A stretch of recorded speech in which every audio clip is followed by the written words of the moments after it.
Om Namo Narayanaaya. Om Namo Narayanaaya.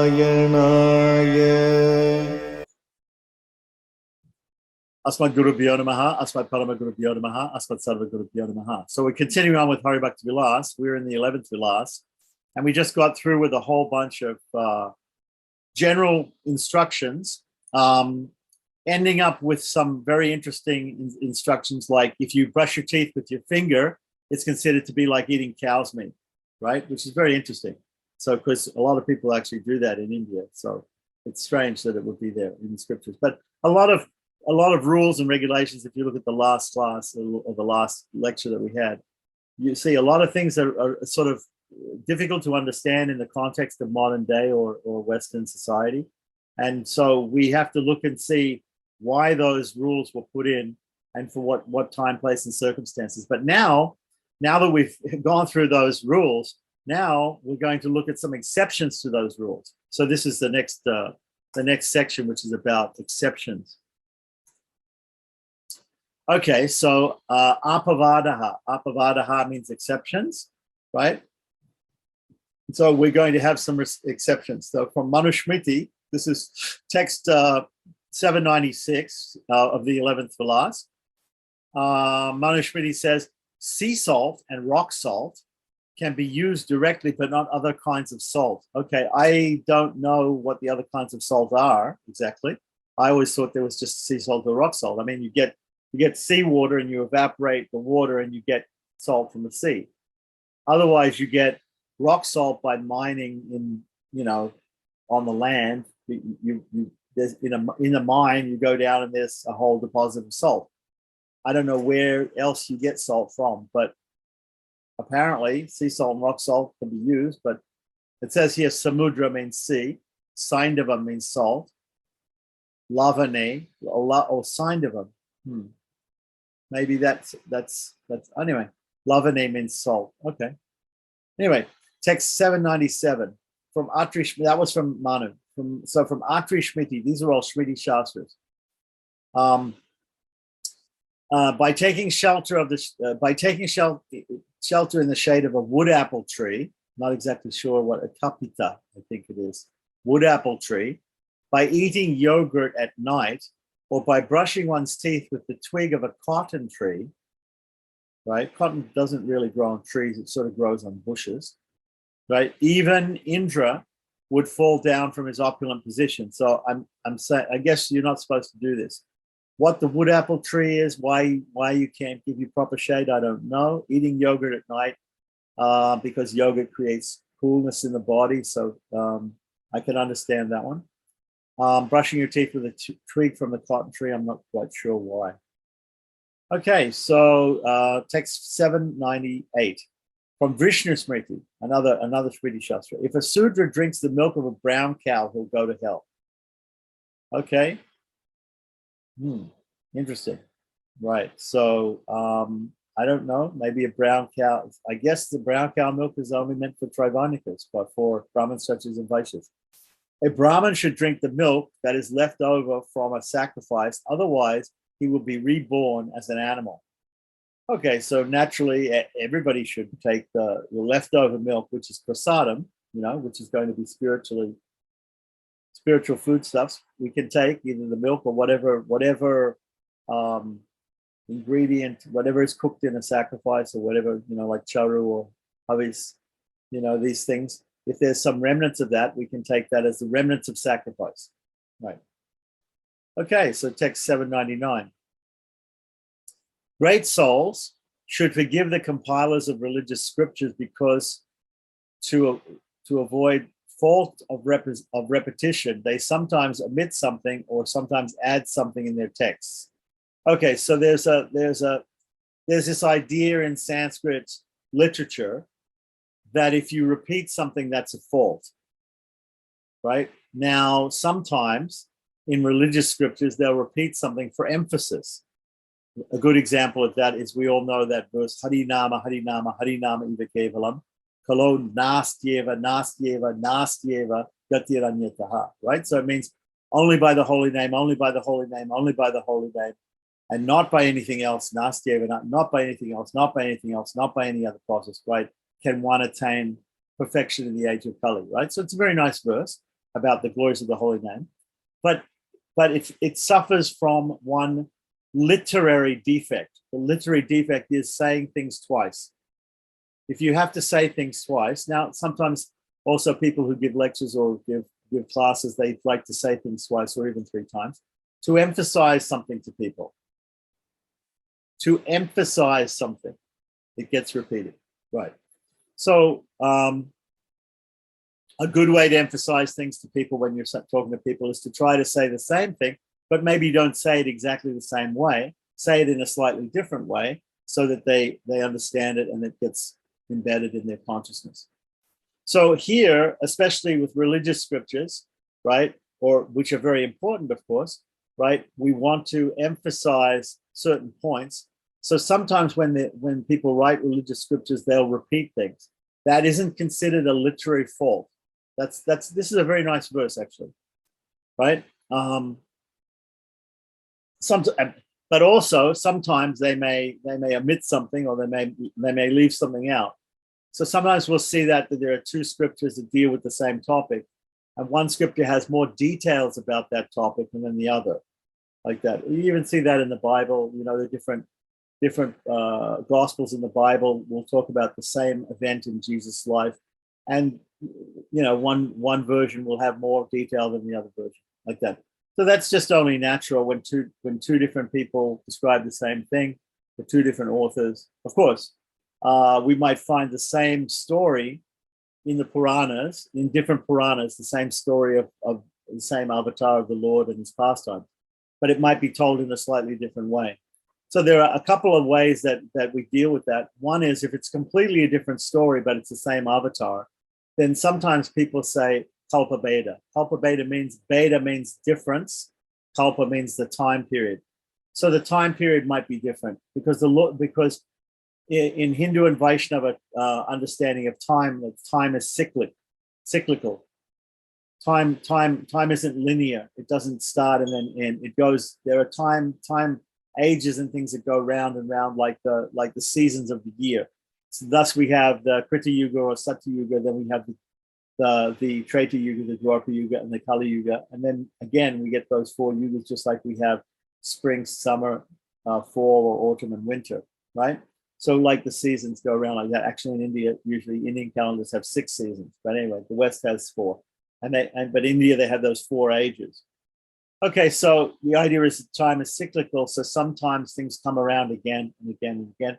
So maybe when the Lord came in one time and he performed pastimes as Narasimha or Varaha or Krishna or Rama, he performed them with one particular detail, and then in the next time there was some other details in the way it happened. So it might have happened slightly differently, right? Because there's unlimited variety in the leelas of the Lord. Okay, so that's good. So religious compilers of scriptures might add something a little bit or take away something, right? Because it might be kalpa beta, might have happened at a different time, or they might just, when relating the story, they might leave out certain details. It's the same with us. We tell a story sometimes and we add details or we leave out details, you know. So it shouldn't, because in religious scriptures, especially, we're not in a courtroom here, so we don't have to tell the story exactly as it had happened, you know, the whole truth and nothing but the truth. But we tell a story, and we maybe have more details, or sometimes we want to tell a story quicker, and we give less details, depending on what we want to emphasize there. But if it has to do with scriptural things, it's accepted and it's not considered a literary fault. Okay, so text 800. There are many other superior and inferior codes of conduct, right? So there's different codes of conduct that we saw. Some of them are considered superior than. So if there's a particular rule that governs another rule, then you can follow the higher rule and forget about the lower rule, like that. So there's superior and inferior codes of conduct, right? Ultimately, there's a statement. Smartavya Satatam Vishnu, right? Which is quoted by Madhacharya in, I believe, in his maybe Sadachar Smriti.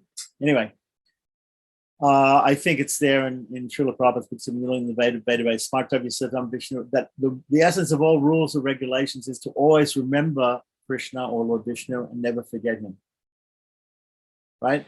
Similarly, we also find in the Goswami's works, they also talk about accept everything favorable and reject everything unfavorable for devotional service. So we are on a path of bhakti yoga or prapati or whatever is surrender to the Lord and serving the Lord. Whatever's favorable for that service, we accept it, even if we might break some inferior codes of conduct. And whatever's unfavorable to that service, we reject it, even though it might follow these inferior codes of conduct. Okay? So if one desires to learn more about such etiquette, he should inquire from the appropriate scriptures and authorities. So I think what Gopalbhata Goswami and Sanatana Goswami are saying here, that there's an unlimited ocean of rules and regulations, some greater and some lesser, in the scriptures, especially the Smriti Shastras, which deal with Varnashram and all these things of particular societies, time, place, and circumstance rules and etiquettes. So that's unlimited. You know, go look somewhere else if you want to get into the weeds of that, right? But he's given some basic instructions here. But we should always remember that the essence of all rules and regulations is to accept everything favorable, reject everything unfavorable for devotional service, and to always try to remember Lord Krishna and never forget him. So text 801, the eternal nature and glories of proper etiquette.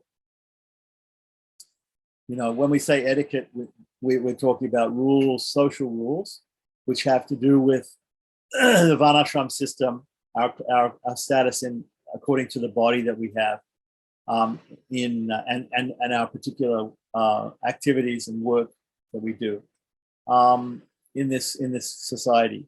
So these are etiquettes like that. Sometimes etiquettes can be overruled. Okay, so etiquettes are not hard and fast rules, but they're general codes of conduct which people in polite society follow. Right. So the eternal nature and glories of proper etiquette have thus been described. These descriptions have been substantiated by abundant scriptural evidence. Right. Thus ends the translation of the 11th Vilas of Hari Bhakti Vilas. So why don't we continue on with the 12th Vilas? Okay, so beginning the 12th Vilas. And always in the beginning of every Vilas, Gopalbhata and Sanatana Goswami, they write a first verse like a Mangala Charanam. A Mangala Charanam is an auspicious beginning to anything, to any ceremony, to any endeavor, right? So especially in scriptures, the Mangala Charanam will be the first verse or the first few verses in a scripture, where people pay obeisances to the Supreme Lord, to their Guru, Parampara, etc., all these sort of things. So Gopalbhata, in every beginning of every chapter of Hari Bhakti Vilas, he talks about, he gives this type of Mangala Charanam verse. He gives a verse like this praising Lord Chaitanya. And it's very interesting. If you read the Mangala Charanam, in the Mangala Charanam, it will probably give you a hint of what the subject matter of the particular chapter is going to be, right? So maybe when you write the book, there's no table of contents, right? So we don't know that Gopalbhata or anybody in those days used to write a table of contents that people look at before. So when you get a book, probably in manuscript form, either paper manuscript or palm manuscript, the very first page is the Mangala Charanam. There's no table of contents like we do in modern printing and modern books. Okay, so in order to help us to understand what's in this chapter, the first verse, the Mangala Charanam, not only praises the Lord, but also gives us the subject matter of the chapter. Okay, so before commencing to write about the duties performed on Ekadasi and Dwadasi, right? Now, what is Ekadasi and Dwadasi? The word dash, means 10 in Sanskrit. Eka means one, Dwa means two. So Ekadasi means 11, and Dwadasi means 12. They are the 11th and 12th. They are ordinal numbers we have ordinal numbers and cardinal numbers. So 11 and 12, but Ekadasi and Dwadasi mean the 11th and 12th. not just 11 and 12. The 11th and 12th, they are ordinal numbers. So the 11th day is what it's talking about. The 11th lunar day of the calendar of the month, and the 12th lunar day of the calendar. Now, we'll also probably talk about the Dasami, the 10th day of the lunar calendar. There are these days, these 10th, 11th, and 12th days come twice a month. So if the lunar calendar is approximately 30 days long, so there'll be 15 days, which is called the bright fortnight, or Shukla Paksha. Paksha means a fortnight, 2 weeks. And then there'll be another 15 days, which is called Krishna Paksha, or the dark fortnight. So the dark fortnight is between the full moon and the new moon, or the no moon day, the Amavasya. Between the Purnima and the Amavasya, right, we have the dark fortnight, right? From the light moon, full moon, as it's getting diminishing in its brightness, to when it's Amavasya, when we don't see a moon in the sky, it's blackish because it's covered by the shadow of the earth, right? That is called the dark fortnight. The bright fortnight is that. So as things are getting darker, that's the dark fortnight. Then from the Amavasya, the no moon day, or the new moon day, to coming up to the full brightness of the Purnima, or the full moon day, that is called the light fortnight, or Shukla Paksha. So we have these two Pakshas. Paksha simply means dividing something in half. There's one half and the other half. So 2 halves of the month. According to Gaudiya Vaishnavism follows the Purnamanta system, which means that the months in Gaudiya Vaishnavism, the Gaudiya Vaishnavas follow, end in the full moon. So that means they start with the day after the full moon.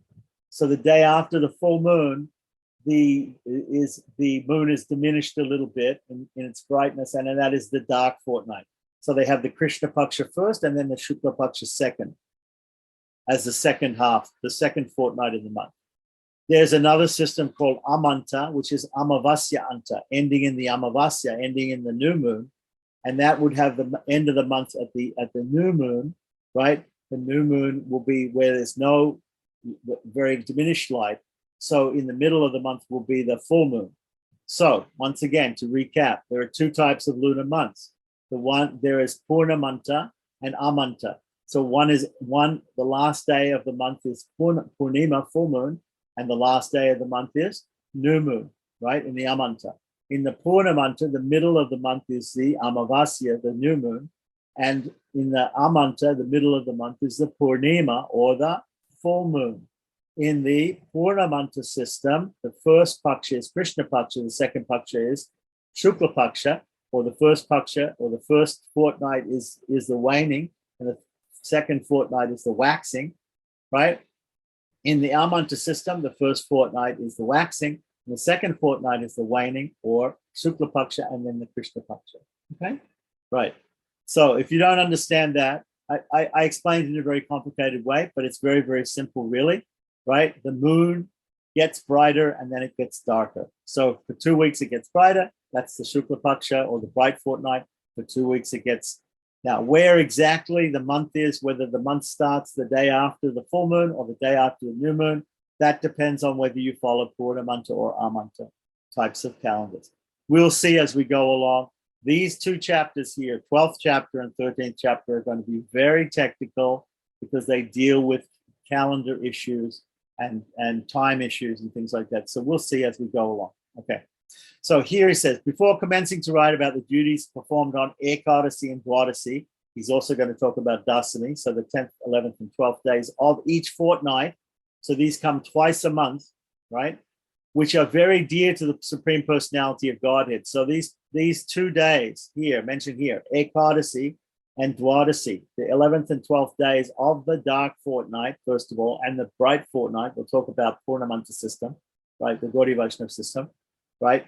But of both fortnights, right, are very dear to the Supreme Personality of Godhead. Okay? Namo Bhagavate Tasmai. Offer my respectful obeisances unto him, right? And which award all kinds of benefit. So benefit, these days are considered very holy by the Supreme Lord, right? And how to observe them is going to be told in the next 2 chapters.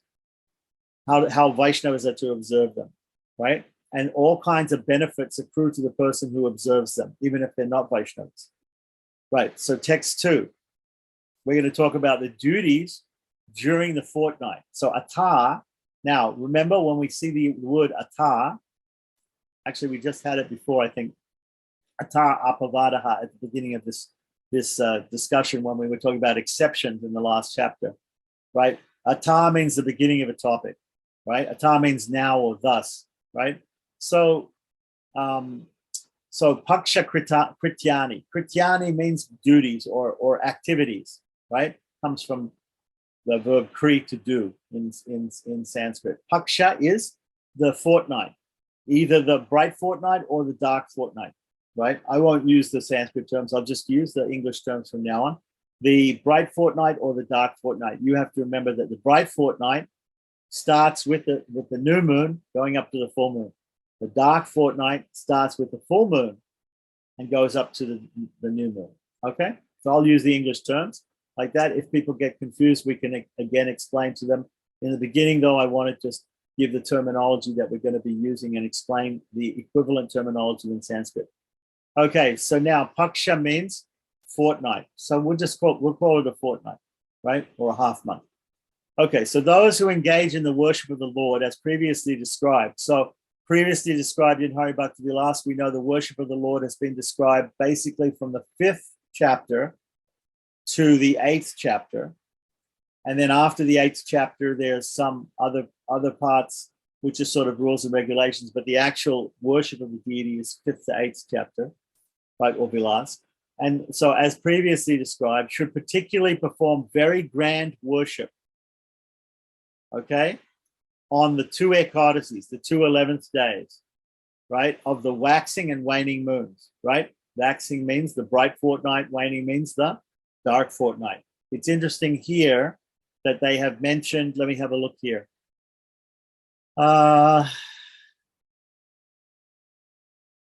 Okay, so in the Sanskrit, it simply says, it doesn't say waxing and waning. It simply says, pakshayor,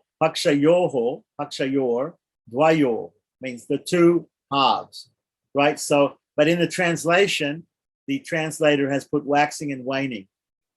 If I would translate this, I would put waning first and then waxing second to show that Gaudiya Vaishnavas follow the Purnamanta system, as far as I know, okay, in Bengal and in Vrindavan and Gaudiya Vaishnava calendars, they use the Purnamanta system, not the Amanta system.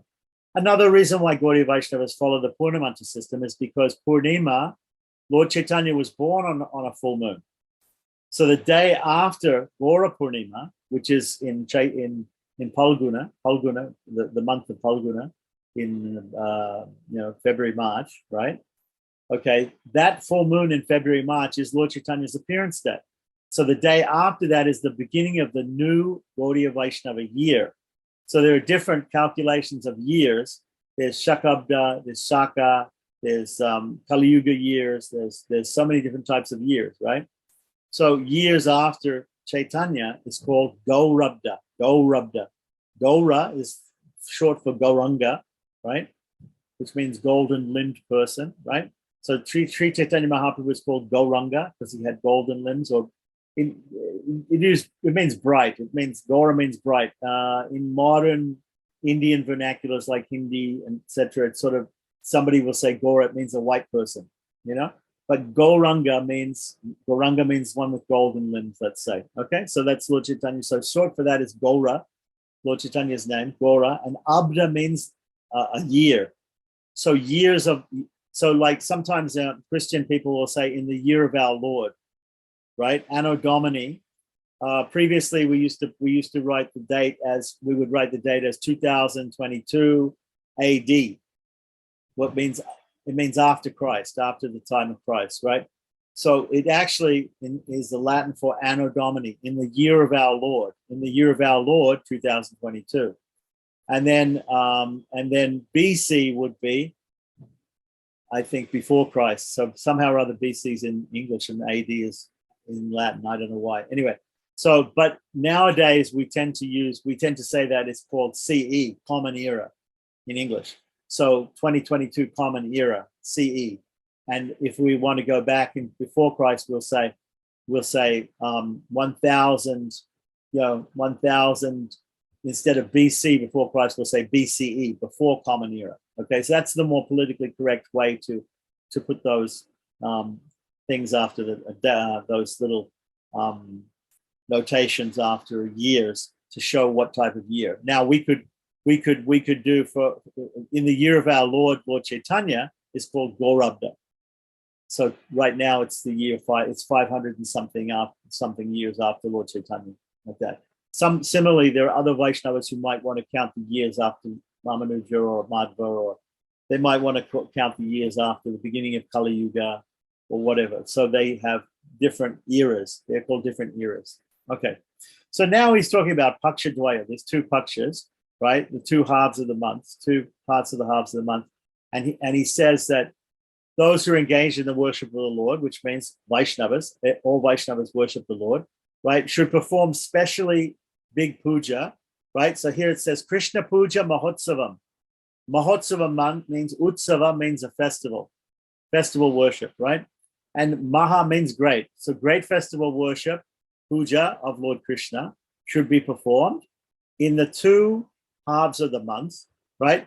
Harer Dine Visheshana is specially done, right? Special, Vishesha means special. Hari Dine means on the days that are sacred to Hari, the days that are sacred to Hari, right? It actually means the sacred day of Hari, right? So it means the Ekadasi. So Hari Dine means on the day of Lord Hari, the day of Lord Hari. Now, what is the day of Lord Hari? It's translated here as Ekadasi. So Ekadasi is the day of Lord Hari. So if anybody says to you, what is important about Ekadasi, you'll say Ekadasi especially is the day of Lord Hari, right? Good. So, all right. Both Ekadasis are considered equal. So there's nobody can tell you that the dark fortnight Ekadasi is not good. The light fortnight Ekadasi is only good, or there's any difference. They're exactly considered the same. They're both days of Lord Hari. Text 3. Because the vow or the vrata, here it says vratasya, nityatvad. It is eternal. It's an eternal function. So it's always to be done. The vow of Ekadasi is an eternal function. It's always to be performed by Vaishnavas. It destroys all sinful reactions and awards all kinds of benefit. The vow of Ekadasi. Okay? We're going to learn about how to perform that vow. Therefore, one should observe this vow with great faith and devotion, knowing that it is very pleasing to Lord Krishna. So down here it says it's pleasing to Lord Krishna. And up here it also says it destroys all sins here. Sarva papa aham, sarva artadam. Sarva papa aham, sarva artadam. It destroys all papa, all sins, and it gives all benefits, or punyas, right? And pleases Lord Krishna. Okay, very good. So now, here's a section here, another section. Ata Srimad Ekadasi Vratasya Nityatvam, the eternality or the eternality or the importance, right, of always observing Ekadasi vow, right? Text 4. For the pleasure of Lord Krishna, one should observe the vow of Ekadasi by completely fasting. What does it say here? In the Sanskrit, what does it say? It says that there's a rule, vidhi, right? It says bhojanasya nished, the third line, okay? Bhojana means to eat. Bhojana means to eat, right? So you put any solid food stuff solid thing in your mouth and swallow it, that's eating. Bhojanasya, right? And bhoja also means to enjoy, right? So some persons, maybe, if they want to go more deeply into the meaning of this, they might say all enjoyment, personal enjoyment, should be given up. Otherwise, right, because nished means forbidden. Nished means has to be given up. It's forbidden. Nished. Papa nished. It has to be given up. Okay, so bhojanasya nished. Okay. Okay. So that is the vrat. Okay, so for the pleasure of Lord Krishna, one has to observe the vow of Ekadasi by completely fasting, taking no food. right? Also giving up all personal pleasures, bhoja, right? This is the verdict of the scriptures. If one incurs sin, if one fails to follow this vow, okay. So let's see what actually says in the sound. We can. Seems to be like a definition of Odyssey, right? Which comes right at the beginning. Okay, so now we'll see exactly what that means. There's the rule, right? There's the rule.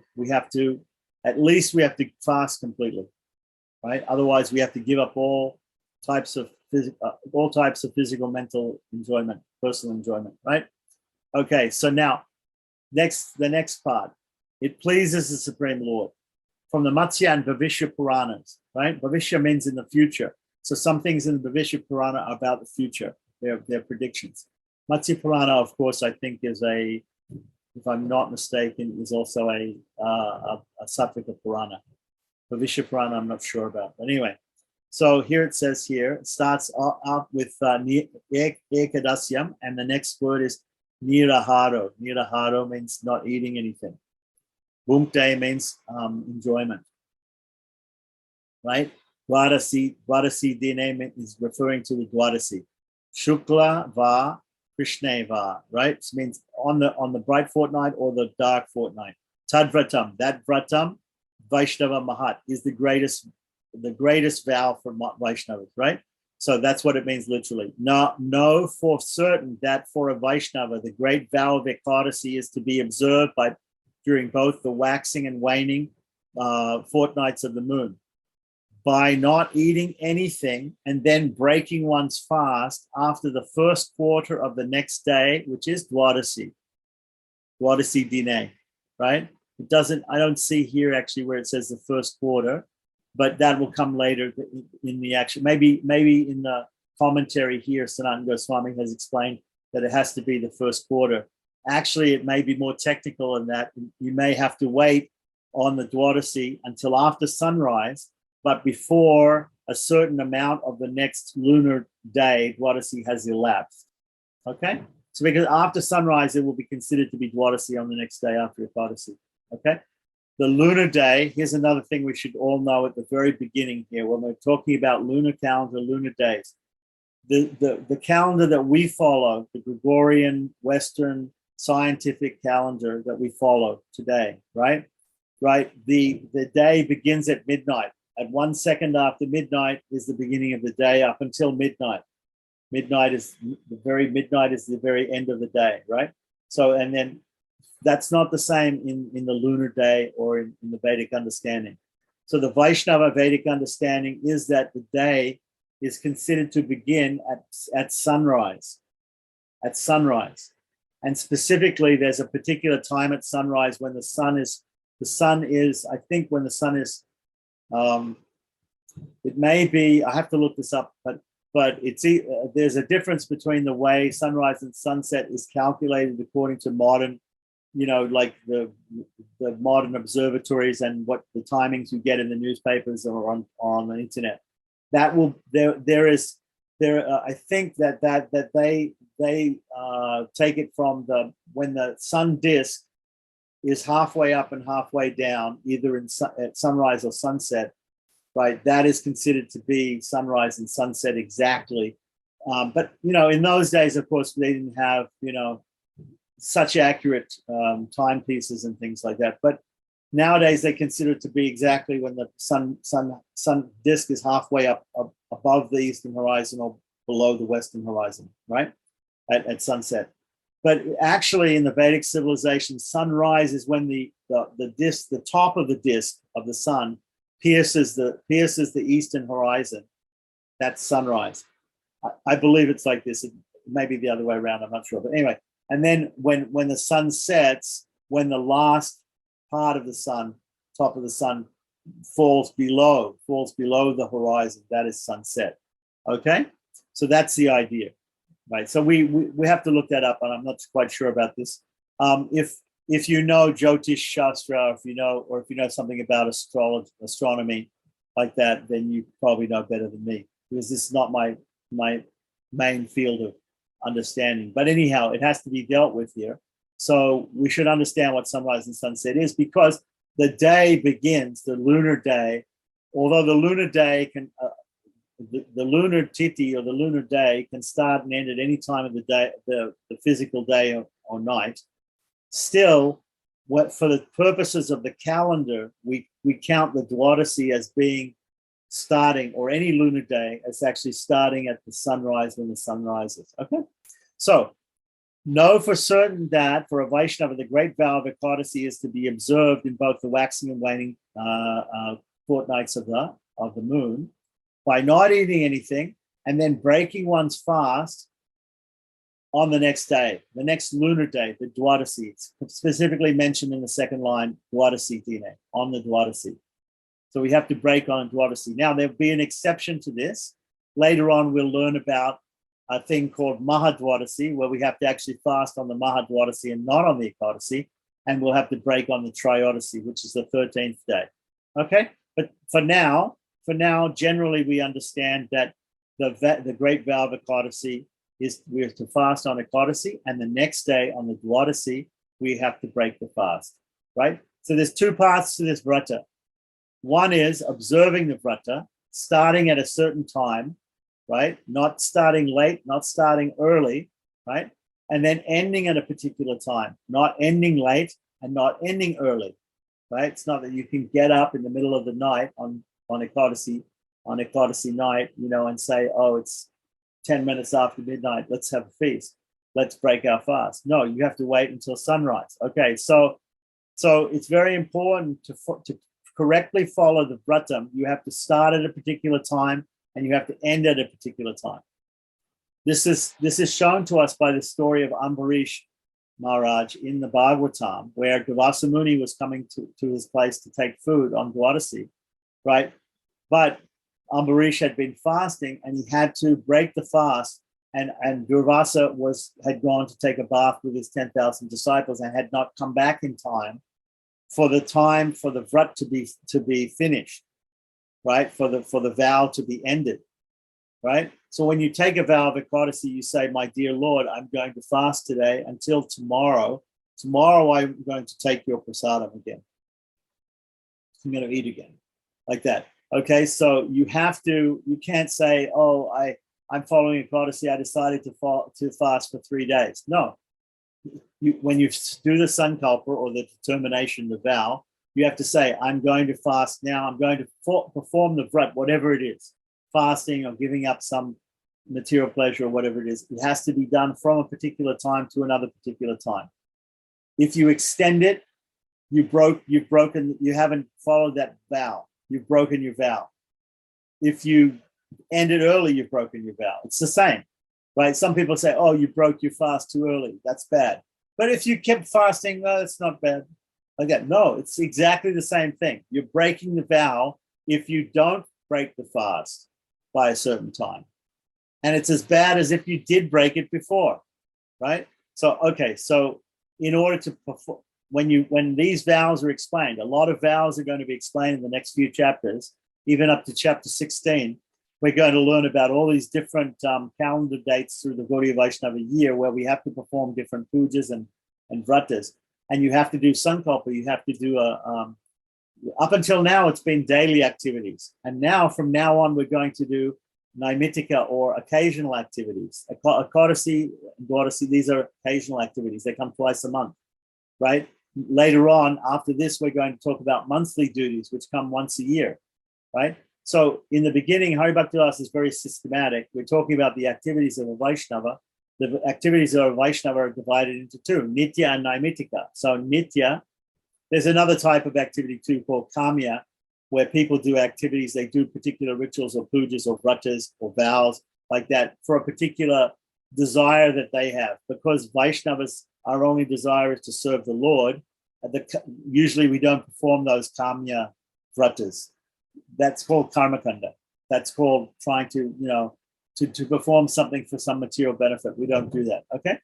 So normally for us, it's only those two which are important, the nitya, the eternal or the daily activities, and the naimitika or the occasional, either monthly or yearly activities.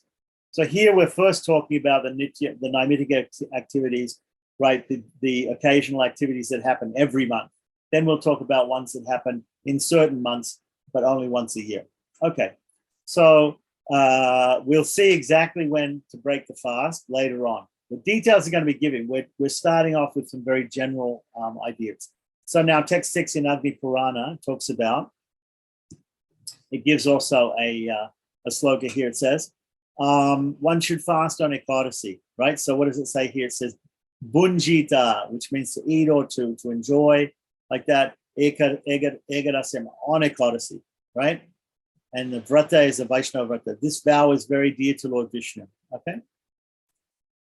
One should fast on Ekadasi. So we're getting more and more, this is from Agni Purana. So we're getting more and more scriptures saying that we should fast on Ekadasi.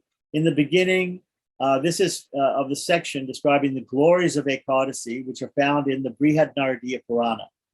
It is stated, right? Brahmana, Kshatriya, Visham, Sudranancha, right? So it's giving all the same Brahmins, Kshatriyas, Vaishyas, Sudras, and women, right?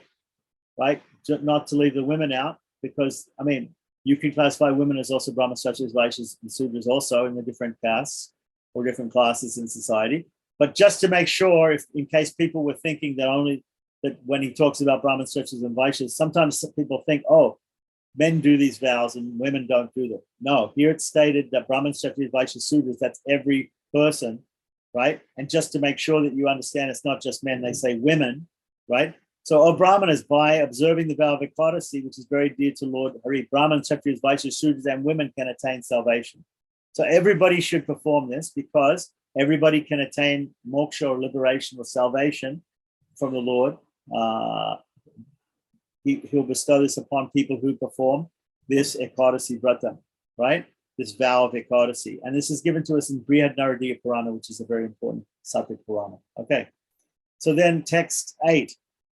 Although the vow of Ekadasi awards everything desirable, so spiritual things and even material things, it is to be observed by Brahmanas who are knowers of the Vedas simply for pleasing Lord Vishnu. Okay, so this is very important to understand.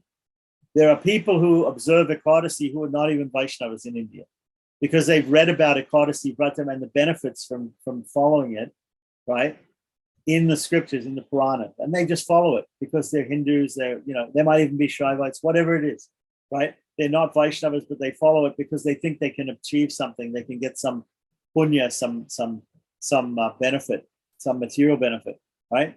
But it's observed by Brahmanas who are deep knowers of the Vedas, right? People who really know, right? Who are very intelligent. This word Vipra is not an ordinary Brahmin, right? A Brahmin is a Brahmin, and a Brahmin should study scriptures and everything like that. But a Vipra is a learned Brahmin, very learned. So learned Brahmin, right? A learned Vipra, right? He knows that the primary reason for performing Ekadasi Vratam on the vow of Ekadasi is to please Lord Vishnu, because it is Hari's day. It is Lord Hari Dine. It's Hari's day. Okay, so text 9. Okay, so no, Ata Vidi Praptatvam. It is a scriptural injunction, right? So we're going to get from all these different scriptures, we're going to get the rules of Ekadasi. So from the Kanva Samhita, not Kanva Samhita, Kanva Shmriti. Kanva Shmriti, which is another Shmriti, all these things, Atri Shmriti, Vishnu Shmriti, Manu Shmriti, these are all Shmriti Shastras. Shmriti Shastras are giving us all the rules of Varnashram and particular societies like that. So one should observe fast on Ekadasi and never break this rule. Okay. From Agni Purana once again.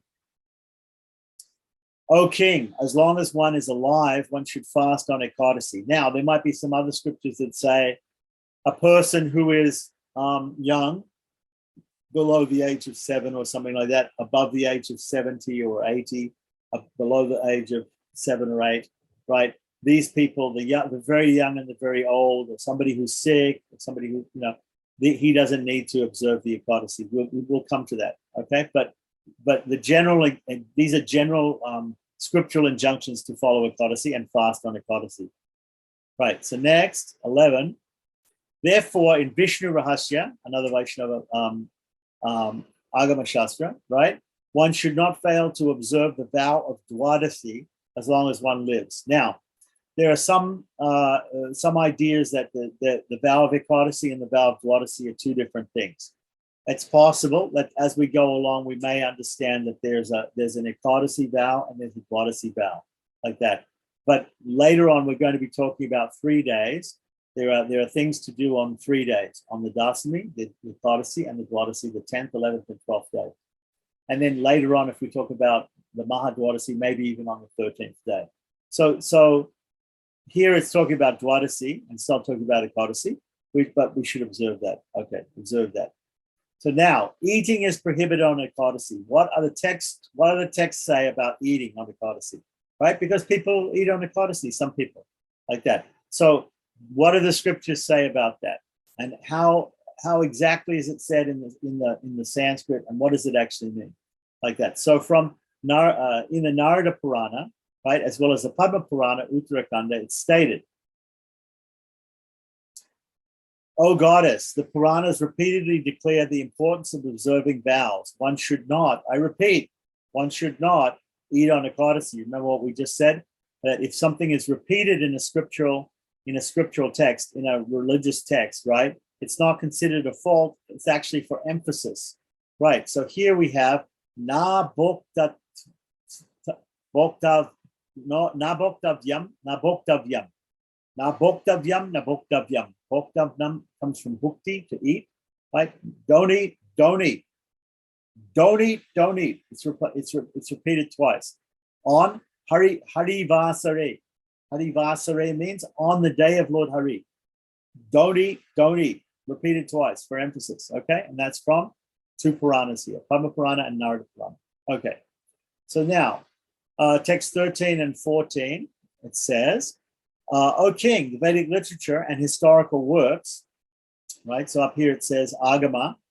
Agama means the scriptures that tell us, the tantras and scriptures that tell us how to worship the Lord, right? And Itihasa, which is the epic literature, Mahabharata and Ramayana are the Itihasas, the 2 Itihasas, right? Agamas are like the Pancharatra Agama, Vaikhanasa Agama, the different Samhitas of the Vaishnava tantras. They tell us how to, right? So the Vedic literature and historical works have repeatedly declared that on Ekadasi, right, a day which is very dear to Lord Hari, one should not eat. Again, third line here, nabhoktavyam, harivasare. It's exactly the second and the third and fourth lines here are exactly the same as the third and fourth lines given in the other 2 Puranas. Yeah, so we don't know where this is from, but this is obviously from a third place. We don't know exactly where from. Maybe it's there in the commentary, or we can find it somehow. Right. So the League of Sages, headed by Narada, right? Narada Rishi, who is the son of Brahma, like that, very famous Vaishnava sage, right?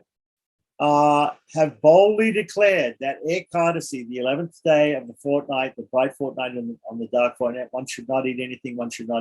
And again here in the second verse, in the first verse here, in the second verse here, again, the third and fourth lines are na bhoktavyam samprapte harivasare, right? So here we have actually 3 verses that end in the third and fourth quarters. The last part of the verse is na bhoktavyam samprapte harivasare.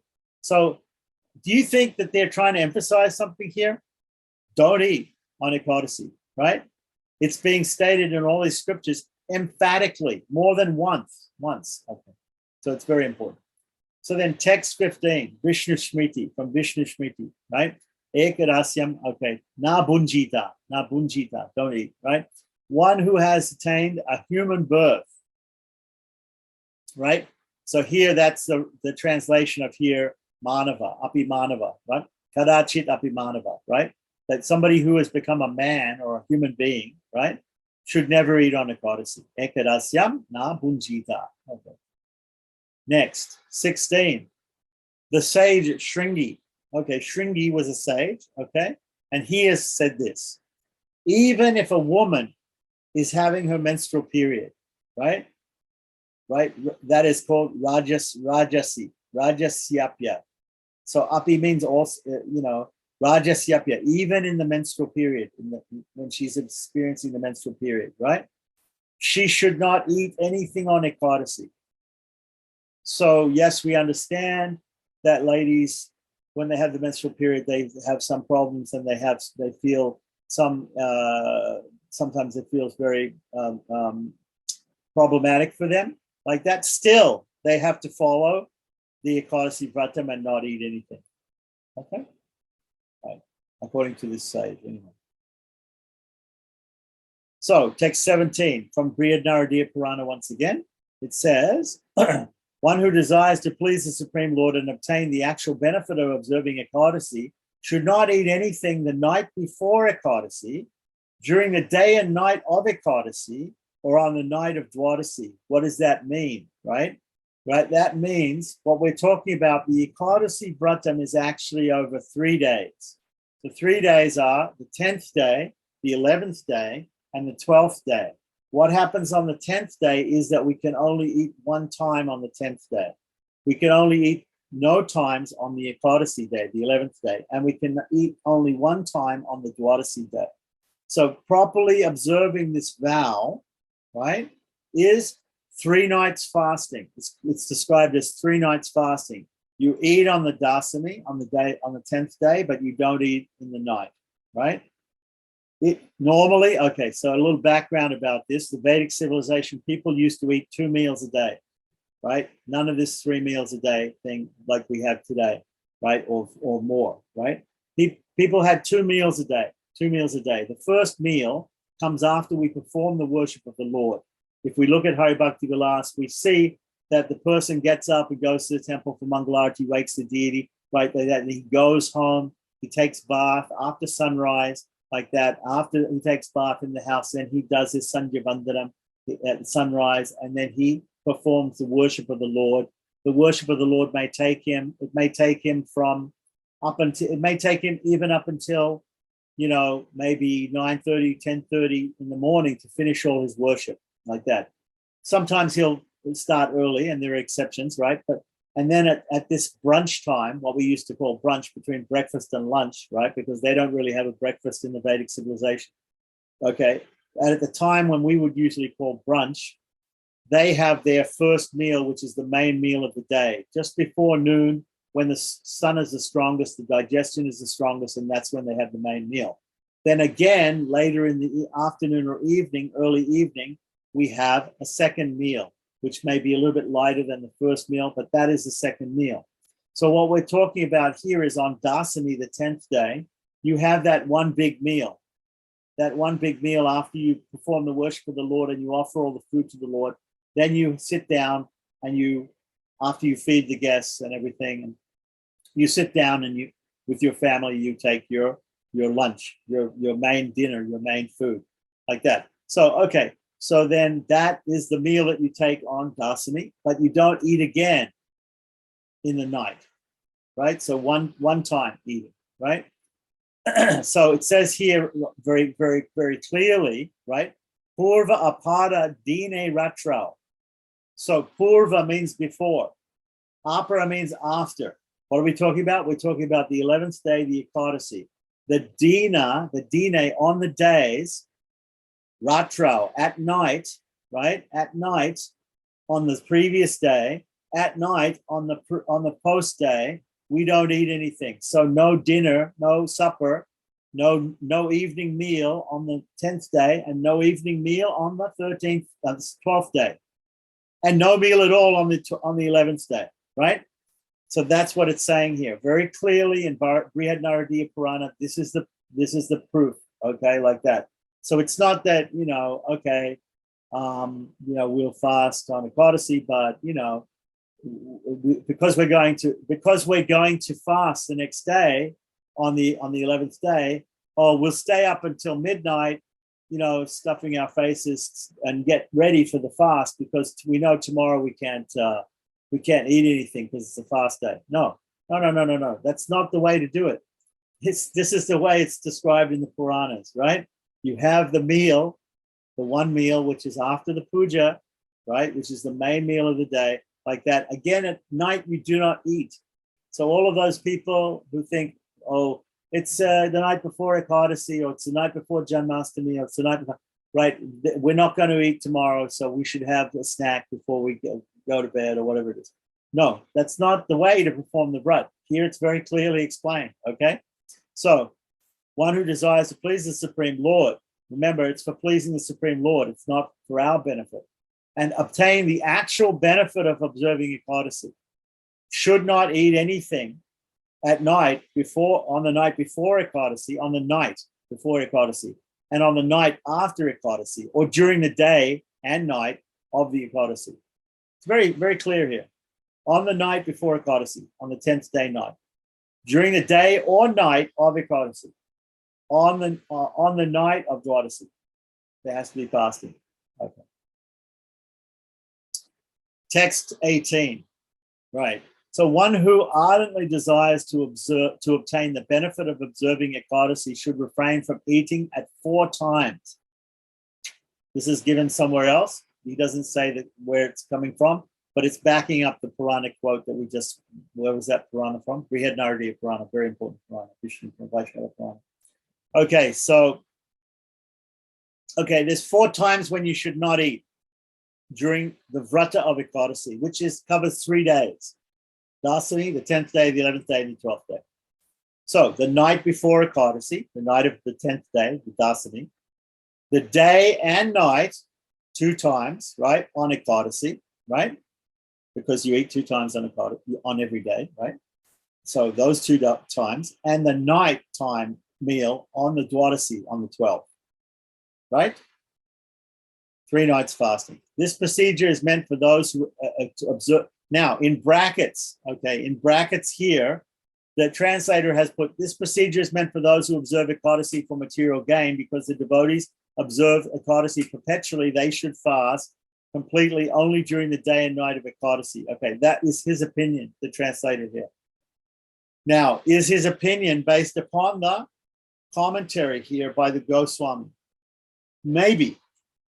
We have to look at the commentary by Sanatana Goswami to see if that is the opinion of Sanatana Goswami or not. But just taking the scriptural text as it is, these last 2 texts are very clear. No eating on the night before, and no eating on the night after, and no eating on the day at all, right? That's what the scripture says literally.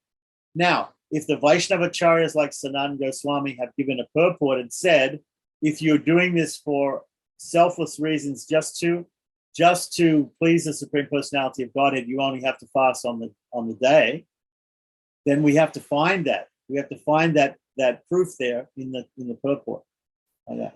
Let's see if there's any other proof that could be given, right? All right, so now we've said what the rules are, the general rules are. Now, what happens if we don't follow those rules? This is going to be said, ata. Again, it's the beginning of a section. Now, akarane, those who don't do it, or what happens if it's not done? Pratyavyaya, what happens if it's not done? By not following this procedure, one incurs sin. From Narada Purana, it says, all kinds of sin, including the killing of a Brahman, which is considered a great sin, right? Killing any human being is bad, but killing a Brahman is very important, a Vaishnava even. Killing a Vaishnava or a Brahman is considered very bad, right? Take shelter of food grains on Ekadasi. Therefore, one who eats grains on Ekadasi eats sins. Now, this is an interesting thing. Here also we have a definition, right? All kinds of sin come to a person who eats. Why? Because the food, or what is said here in Sanskrit, annam, right? Ashritya, tishtanti. So all those sins, those papanis, all those sins, right? Papani means sins. Yani kani cha papani, many sins, right? Right? Brahmahatya, samani cha, right? Brahmahatya, including the killing of a Brahman. Annam ashritya tishtanti, they stand, or they are situated. Ashritya, taking shelter of, right? Ashritya, taking shelter of annam. Samprapte harivasare, on harivasara, means Ekadasi, the day of Hari. On the day of Hari, so tani papani avapnoti, those sins, right? Bunjano harivasare, right? Right? So therefore, one who eats, who enjoys on Harivasara, on the day of Hari, eats those sins, right? Avapnoti, he gets those sins if he eats that food, right? So what is the thing that we have to observe? We, for sure, absolute sure, this is the definition. Annam. Annam is what has to be avoided.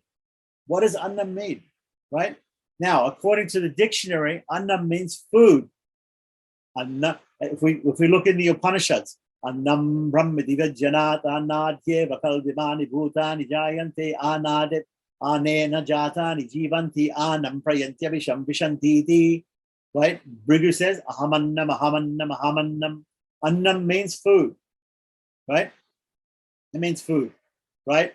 It can also be a synonym in that particular context of Brigu. It also means Brahman, right? It means the supreme, right? But annam here means food, right? Now, if you look in the Sanskrit dictionary, I'm just going to look in the Sanskrit dictionary for a second. I'll read the exact thing here.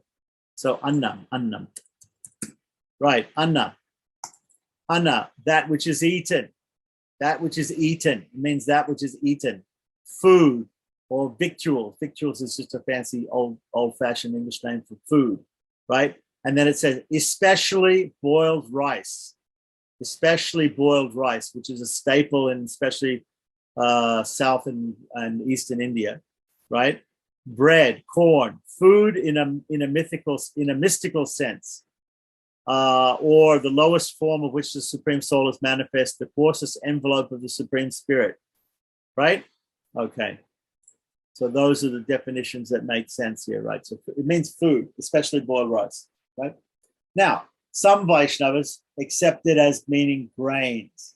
As soon as the translator here being a member of ISKCON or something like that, he's translating it as grains because that's what we usually hear. Don't eat grains.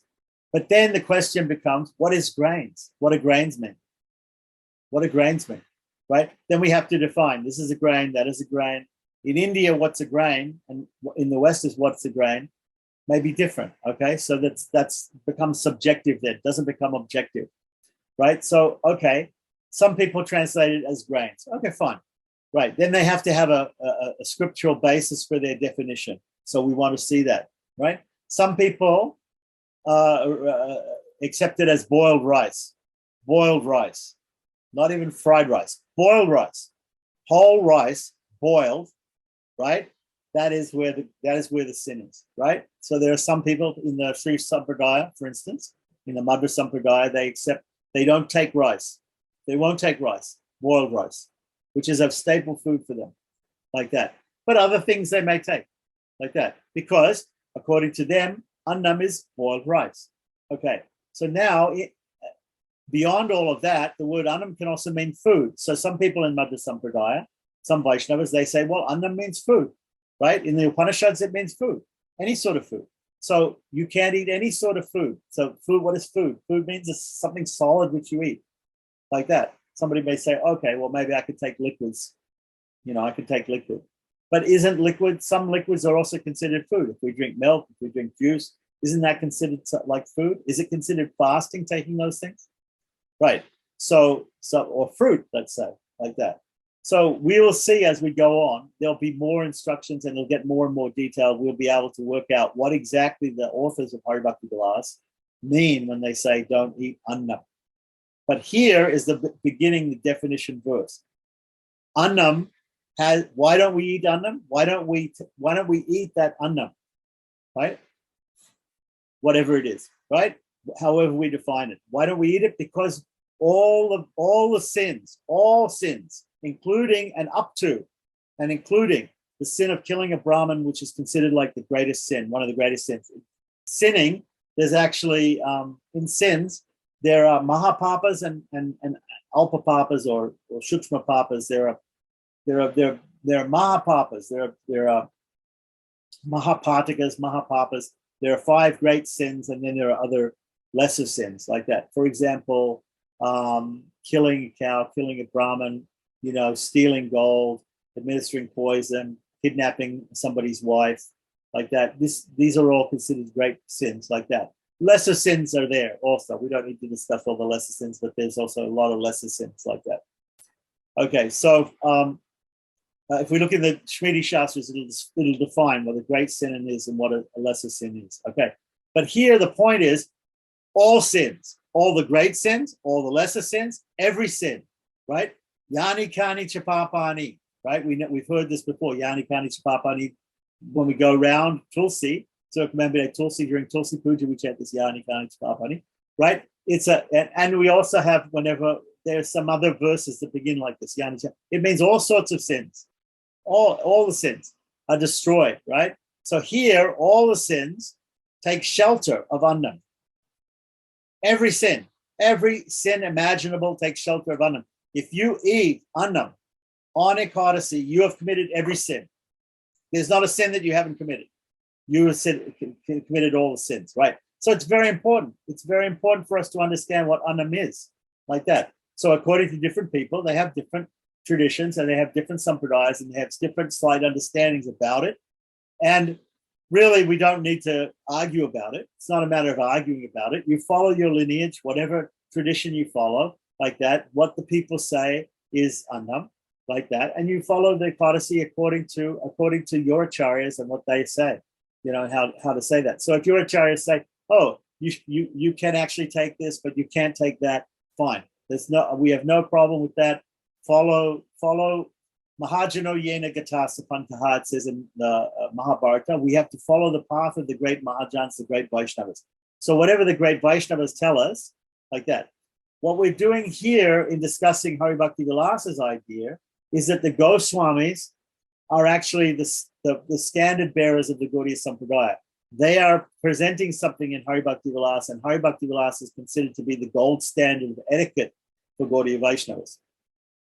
The rules in Hari Bhakti Vilasa may also apply to other Vaishnavas as well, from other sampradayas, and also may even apply to other Hindus, right? So it's not that these rules are only for Gaudiya Vaishnavas. They're from common scriptures like Narada Purana, Agni Purana, from the Shmiti Shastras. All of these rules are coming from common ancient scriptures, not from particular scriptures written only by people, acharyas in one sampradaya or not. These are all common scriptures. So these can be accepted by anybody, like that.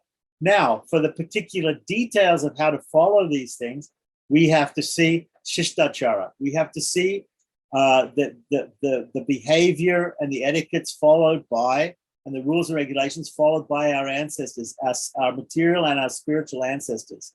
In the case that we are born in Vaishnava families, it will be our parents and whatever. And also our gurus and our acharyas, like that, what they've taught us, like that. So according to that, we should understand. But what we're doing here is we're discussing the topic in a sort of an objective point of view. We're looking at the pramanas literally as they come in the scriptures. We're trying to see if there's any adjustment made by the Goswamis in their purports, and we're trying to present that, like that. So whatever conclusions we come to right here, like that, is not the final say. The final say has to be, you have to go, you have to approach your teacher, and you have to see what is performed in your lineage, right? It may even be in your locality, right? Sometimes we say, when in Rome, do as the Romans do. If you go to Sri Rangam and the calendar, everybody's following a Ekadasi on a particular day, should you follow it on a different day because you have some slight other calculation? Should you follow it just the way everybody's doing it there, like that? So there are arguments for doing either way, and we don't need to have a lot of arguments here, but we need to look at all of the different arguments objectively and see what is the best way to follow all these rules and regulations, remembering Lord Krishna and never forgetting him, and accepting everything favorable and rejecting everything unfavorable. To do a certain ritual in a certain way may be unfavorable for certain people's devotional service. It may be favorable for other people's devotional service, like that. So that also has to be taken into account. All the rules and regulations that we see have to be understood according to those basic principles. Always remember Lord Krishna, never forget him. And if you perform some vrata or something like that, but you can't remember the Supreme Lord, you can't worship the Supreme Lord, you can't, then what's the use of that Vrata? Because that is meant to help you to remember him and to serve him. If you can't remember and serve him, then what's the use of performing? Right. So at the same time, if you neglect performing that Vrata, saying that, oh, I won't be able to remember the Lord or something like that, but actually it's you can follow it, you should follow it. Oh yeah. So there are many, many discussions that we can have about rules and regulations and things like that. And so these come up. But here is this is the seminal, very important axiomatic pramana here. That why don't we eat annam? Why don't we eat annam on 4 times during? There are 4 times when we could eat annam. The night of the 10th day, the day and night of the 11th day, and the night of the 12th day. But we don't eat at that time like that. Now some people will say that it's only this is a good actual logical argument for why annam should be understood to be food and not grains, right? And not grains and not boiled rice.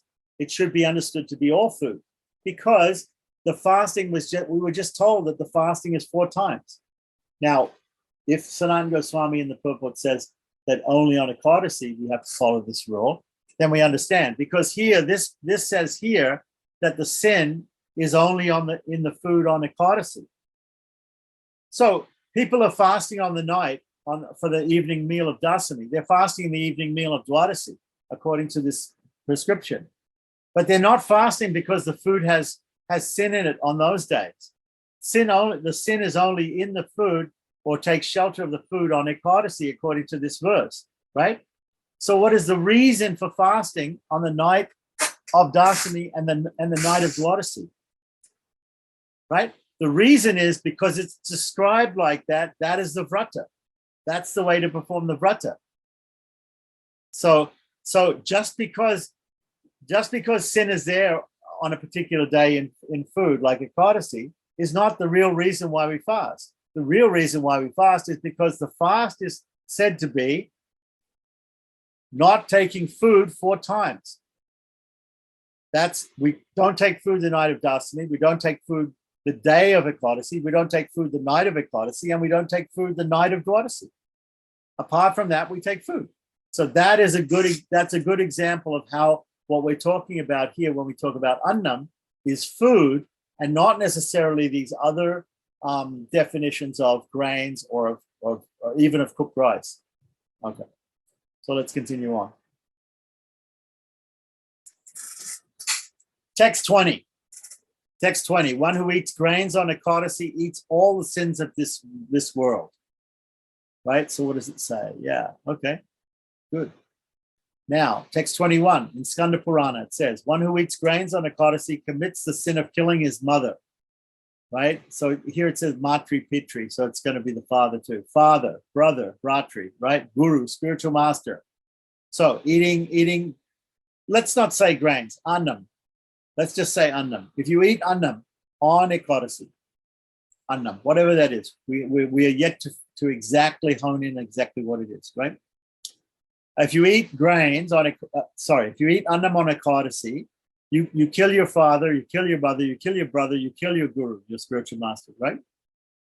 Such a person can never attain the Supreme Lord's abode, the Supreme abode of the Lord, right? Right? Vishnu Lokat, right? Chuto Bhavet. I think that there should be something else here. I'm not sure if that Sanskrit says that. Right. Okay, whatever. Okay, so we'll take it as translated as it is, like that. So this is a very heavy statement here. So basically saying, if you do this, if you don't follow Ekadasi properly, right? But here it's simply talking about the Ekadasi. But does that mean the Ekadasi Vrata? If it means the Ekadasi Vrata, it means you have to follow all 4 times fasting, right? Okay.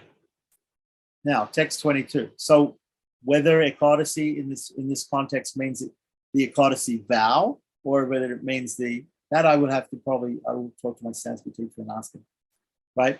Or whether it just means the day of Ekadasi, because here it's said Ekadasi, right?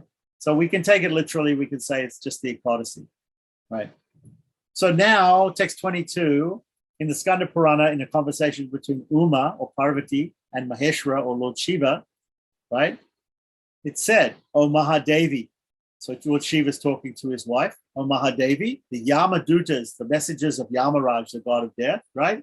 Right? Insert hot iron rods into the mouths of those who eat grains on Ekadasi, right? Now, what does this actually mean, right? It's a warning to people not to eat annam on Ekadasi, right? And they're saying there's a punishment for that. Then the Yamadutas will bring you to Yamaraj. You'll be judged by the Lord of Rules. Actually, Yama means rule. So the Lord of Rules will judge you according to what you did in your life and what you didn't do, good or bad. And if you have eaten annam on Ekadasi, then he will instruct his servants, his messengers, the Yamadutas, to take hot iron rods and pierce your mouth with the hot iron rods because you ate. Because you ate, right? You ate annam on Ekadasi, right? So this is the punishment awaiting for people accordingly to this is, we can say it's Shastric hyperbole, but anyway, the point is that they're trying to encourage people not to eat annam on Ekadasi. Okay. Bunjyanti hari dine, right? Harer dine. Okay. So now, also one should understand that the soul is taken in the ativahika body after the soul is cremated. After the body is cremated, the soul leaves the body with the subtle body, which is called an ativahika body, and it may also be elevated to being a preta or a pitri, ultimately, right, and go to pitri loka. But if it doesn't, it's going to go to the abode of Yamaraj and be judged in an ativahika body. So when somebody is when somebody is being punished like this, if this sort of punishment actually happens, it happens to a person who has his senses, but he doesn't have maybe a material body, a stula sharira, a physical material body, but he may have the mental material body. He may have mind, intelligence, and ego still attached to the body. Okay, so now text 23 from Brahma Vaivarta Purana. Okay, it says, he simply eats sin who eats annam on Ekadasi, because all kinds of sins take shelter of annam, right, on that day, right? Therefore, one who out of illusion eats annam on Ekadasi will suffer innumerable sinful reactions, right? So let's see actually in the Sanskrit if we get any. It doesn't actually say, there's no word here for grains as far as I can see. Anna, here we go. Anna stitani, it's right there, annam, exactly what I said. So I prefer to say, at this point, we will say annam. And then we'll come to understand exactly what annam means for different sampradayas and different people, like what the acharyas of different sects have said about annam. Okay? So, innumerable sinful reactions if you eat annam. Text 24. Someone is seen who does not offer obeisances to his father. Someone is seen who does not worship his mother, right? So the father and mother are considered like the first acharyas, the first gurus, right?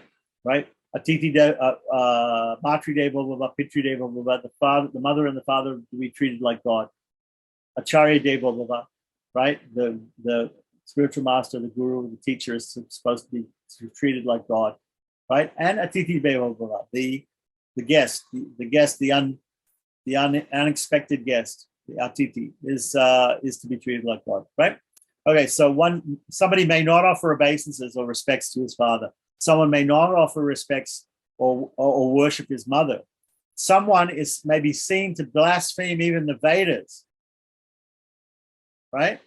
And someone is seen who eats annam on Ekadasi. Now, it doesn't mention the word annam, it just says bhunkte, eats on Harivasare, on the Harivasara. Text 25, Vishnu Damotara Purana, right? So it's sort of, by mentioning all these together, it is equating those, right? The person who doesn't offer obeisances to his father, doesn't worship his mother, blasphemes the Vedas, right? These are all horrible sins, right? And similarly, the person who eats annam on Ekadasi. Now, Vishnu Damotara in text 25 says, whether one is a brahmacharya, and a bachelor or an unmarried, single person, a householder, a grihastha or a householder, a vanaprasthi or a retired person, either with or without his wife, right? But without the children, right?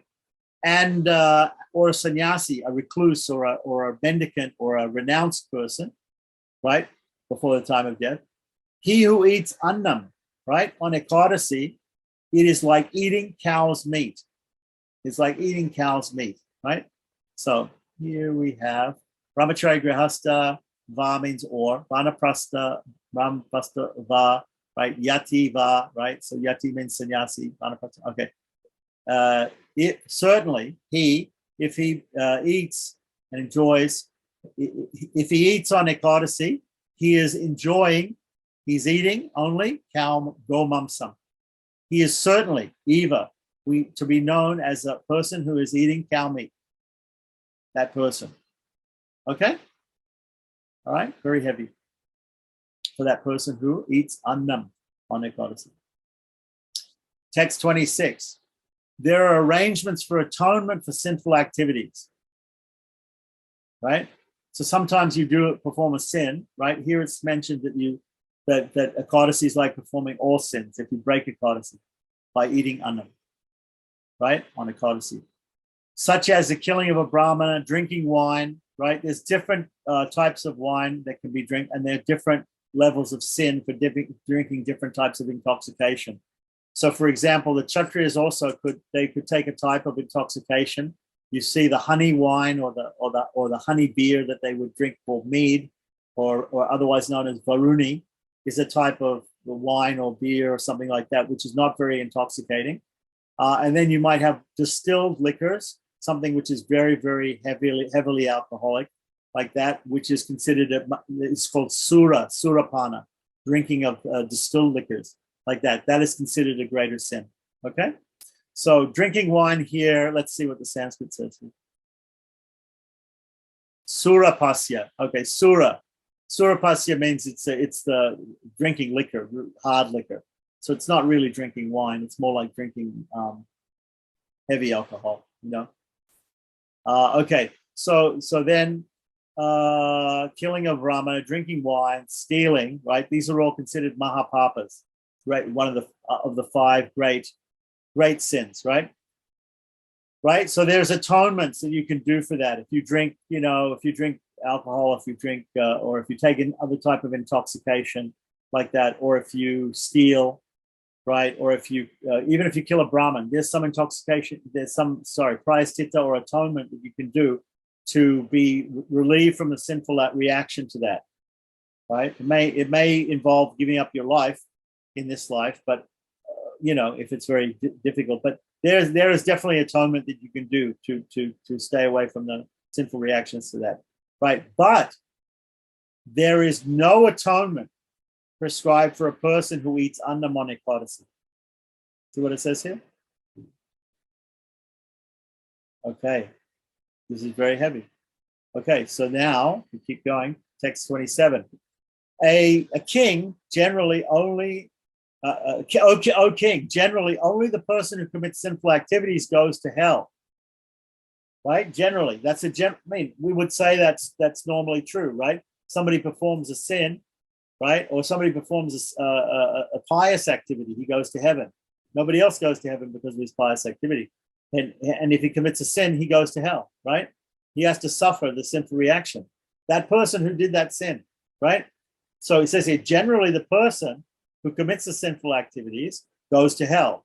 But, here's the but, when one eats annam on Ekadasi, he goes to hell along with his forefathers, his ancestors. They all go to hell too. What does it say here? Pitribihi saha. Along with the pitris, along with the forefathers. So if at all you're worried about your forefathers and they're in Pitri Loka and you're performing Shraddha for them and you're performing Tarpana for them and you're performing all these, you're trying to, they can go and live in Pitri Loka very nicely. It's a heavenly place and they live there for 3 generations before they have to move on, right? if you're at all worried about the destination of your forefathers or your lineage like that, you have to be careful also not to eat under monocodacy, because they'll also go to hell. Even if you don't care about going to hell yourself, think about all your forefathers, your grandparents, your great-grandparents, your grandmother, right? Right? Do you want granny to go to hell? No. Then don't eat under monocodacy. That's the point. Okay. Text 28 and 29 from Padma Purana Uttarakhanda, which we all already talked some verses from Uttarakhanda. It says, those who say, let us eat, monocodacy. Those who say, kill a cow, a Brahmin, and a woman.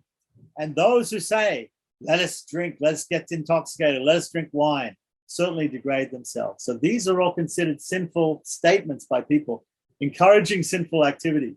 If you say, let's eat monocodacy, right? You're a great sinner if you say that. If you just say that, right? If you say, let's kill a Brahmin, let's kill a cow, let's kill a Vaishnava, let's kill a woman, defenseless people, right? Let's drink wine. Let's take intoxication. Let's take very heavy intoxication like that. Certainly degrade themselves. Just the people who say that, who make those statements, they haven't even done those things. They're just promoting those things to be done. So we as Vaishnavas, we should never promote people to eat monocodacy. We should never promote people to kill cows or Brahmins or Vaishnavas or women. We should never promote intoxication, right, of any form, right? That's the point given here. The point here is just promoting those things by saying, yeah, let's do those things, right? Or you should do those things, or you can do those things, right? Giving permission to others to do those things, right? That in itself is degrading. That is sinful. That is bad for us to do. We shouldn't do that, right? Because that is sinful. Okay, just promoting these things. Okay. So then text 30, what to speak of actually engaging in those sinful activities, right? Okay, so text 30, oh goddess, and maybe Shiva talking to his wife Parvati, right? When the remnants of food from a sacrifice are prohibited to be eaten on Ekadashi, then what can be said of ordinary annam? Ordinary annam, right? So the remnants of food from sacrifice. So if you have a sacrifice, or if you sacrifice to the Supreme Lord by offering prasadam to the Lord, if even prasadam is cannot be eaten on Ekadashi, right? Then what to be said of ordinary food? Now in Tamil, it's very interesting, Sri Vaishnavas, right? It's very interesting that in the Tamil word for boiled rice, or for main food for your dinner, is sadam. Sadam. The Vaishnava Tamil word is prasadam. Prasadam. So sadam becomes prasadam. Normal, if you go to Tamil Nadu and you say sadam, I want sadam, it means they'll bring you boiled rice. They'll bring you a meal, right? Which is their main meal, right? Like that. If you say prasadam, they will bring you also boiled rice like that, but it'll be offered to the Lord also. So this is the Vaishnava word, Vaishnava Iyengar Tamil, it's called. It's a type of Vaishnava Tamil. So it's called prasadam, right? So we also know in Sanskrit, the word prasadam means the mercy of the Lord. It means the remnants of the Lord. And normally it refers to the foodstuffs which are offered to the Lord, which become spiritualized, and we eat them and we become spiritualized. So here it's saying, right? Harivasare, on Ekadashi, right? Even the remnants of sacrifice cannot be eaten.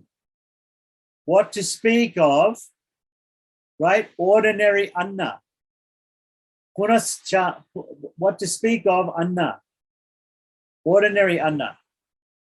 Okay? Ordinary anna. So again, we shouldn't eat anna. O goddess, when the remnants of food from a sacrifice are prohibited and to be eaten on Ekadashi, then what can be said of ordinary anna? Ordinary anna, right? Ordinary food, right? So that when spiritual food can't be eaten, then what to speak of ordinary food? So now text 31, Sanat Kumar Samhita, right? O exalted sage, if a person eats, here he's saying rice. I don't know why he's saying rice. We'll say annam. If a person eats annam that was offered as an oblation to the forefathers on Ekadasi, right? Pitri, right? He eats stool and urine at every bite, at each bite.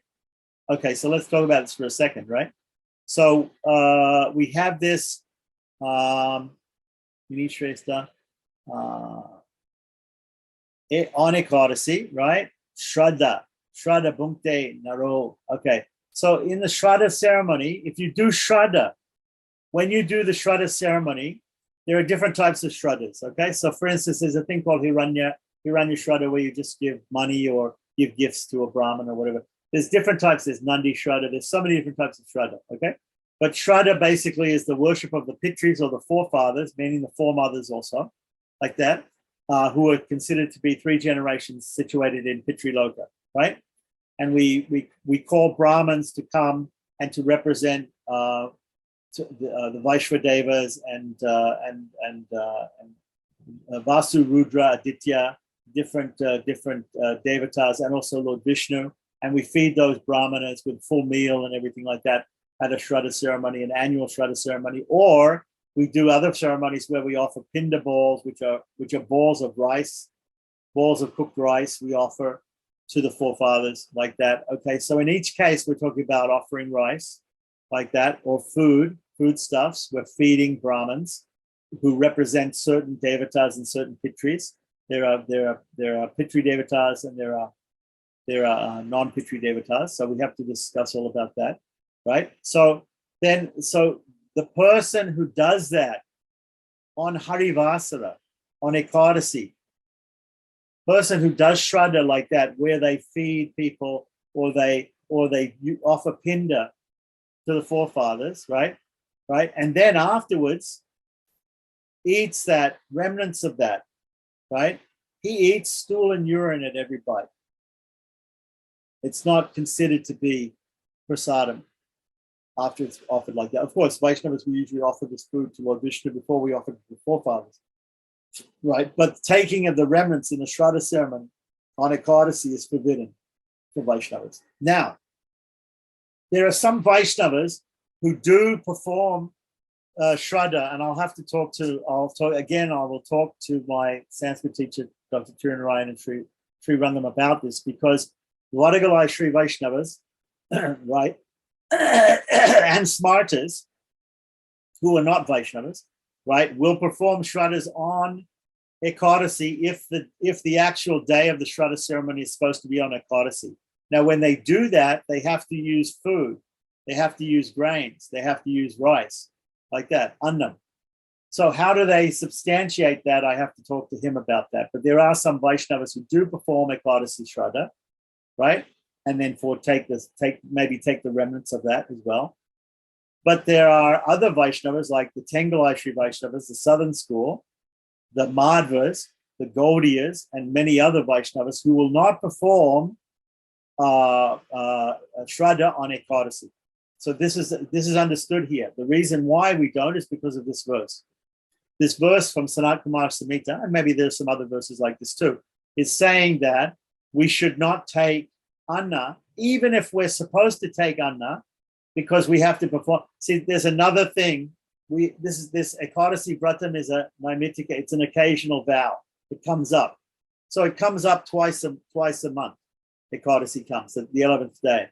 So we have to perform something on that day, right? We have to do this particular Vrata on this day.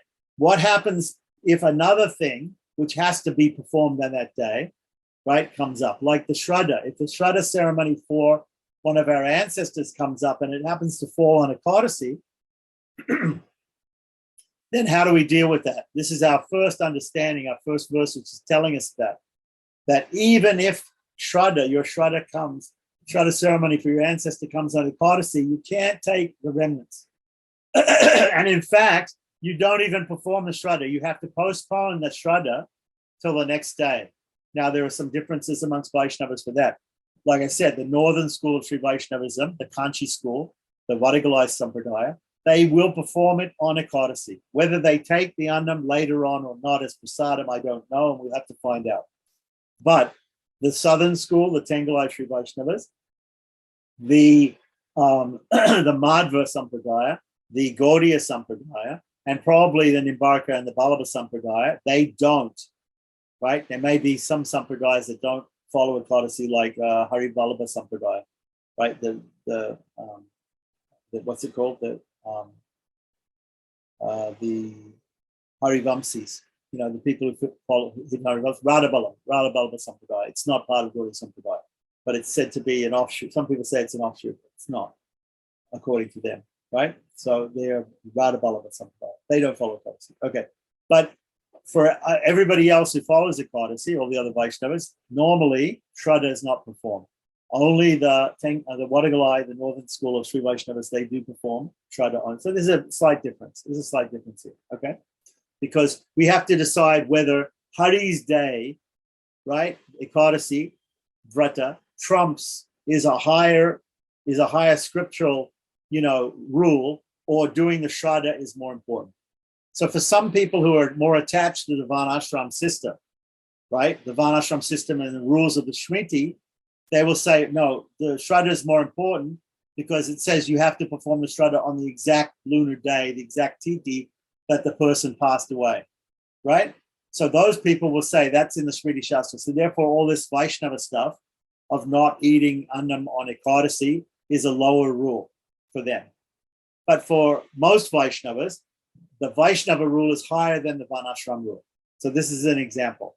There's a Varnashram rule, there's Vaishnava rule, and sometimes they're equal and they work together and they're happy coexisting.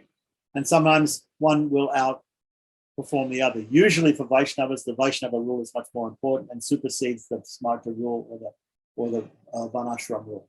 Okay, so this is an example. I think it's clear. Yeah. Okay, so text 32, Gautamiya Tantra, from Gautamiya Tantra. So if out of carelessness, right? So, I don't know how, somehow or other you're careless, right? Somehow or other you're careless. A Vaishnava eats annam, right, on Ekadasi. Then his worship to Lord Vishnu goes in vain.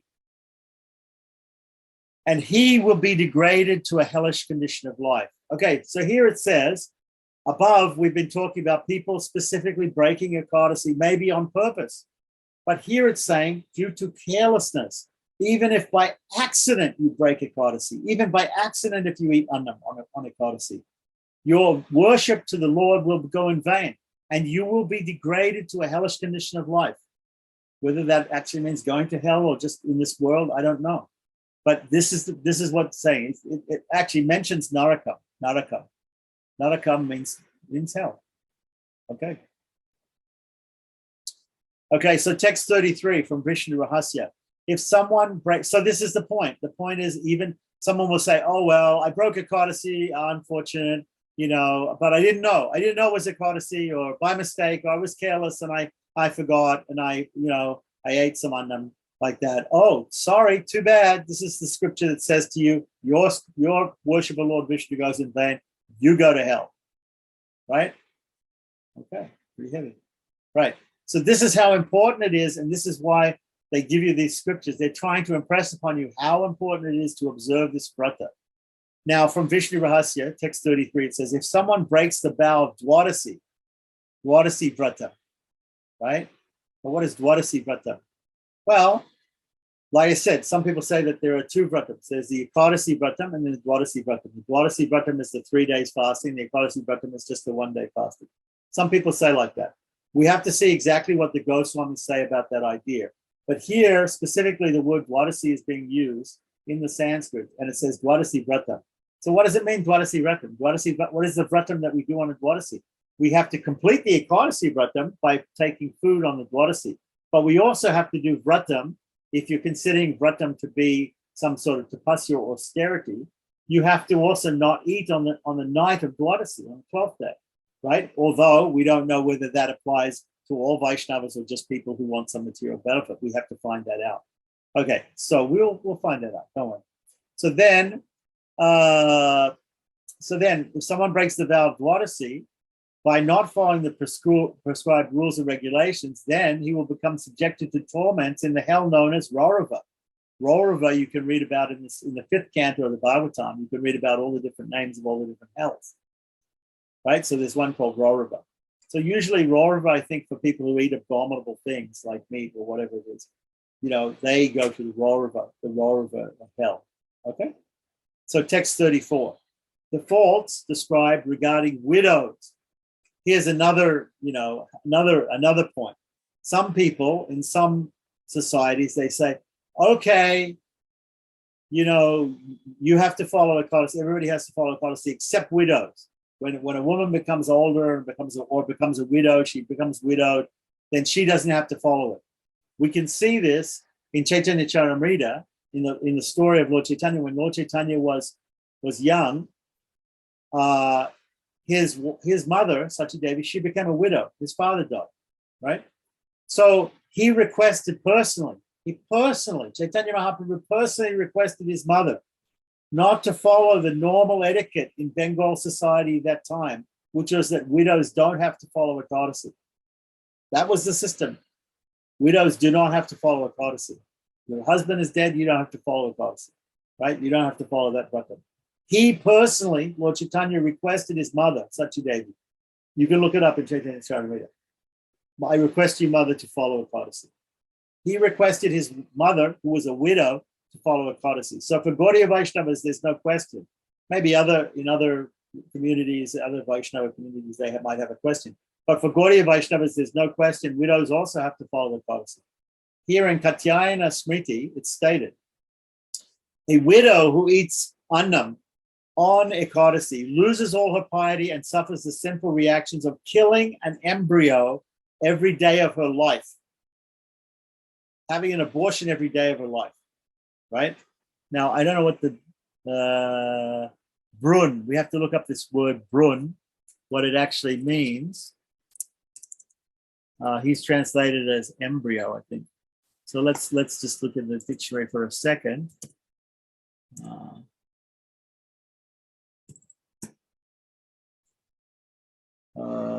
Okay.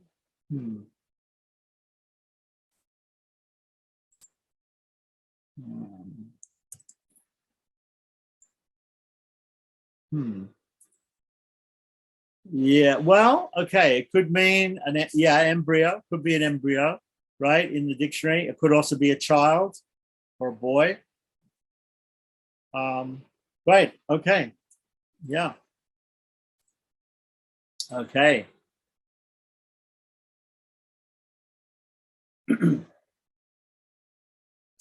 This brings up a very interesting point about embryos, okay, about fetuses and about human reproduction according to the Vedas. In the Garbha Upanishad, there's an Upanishad.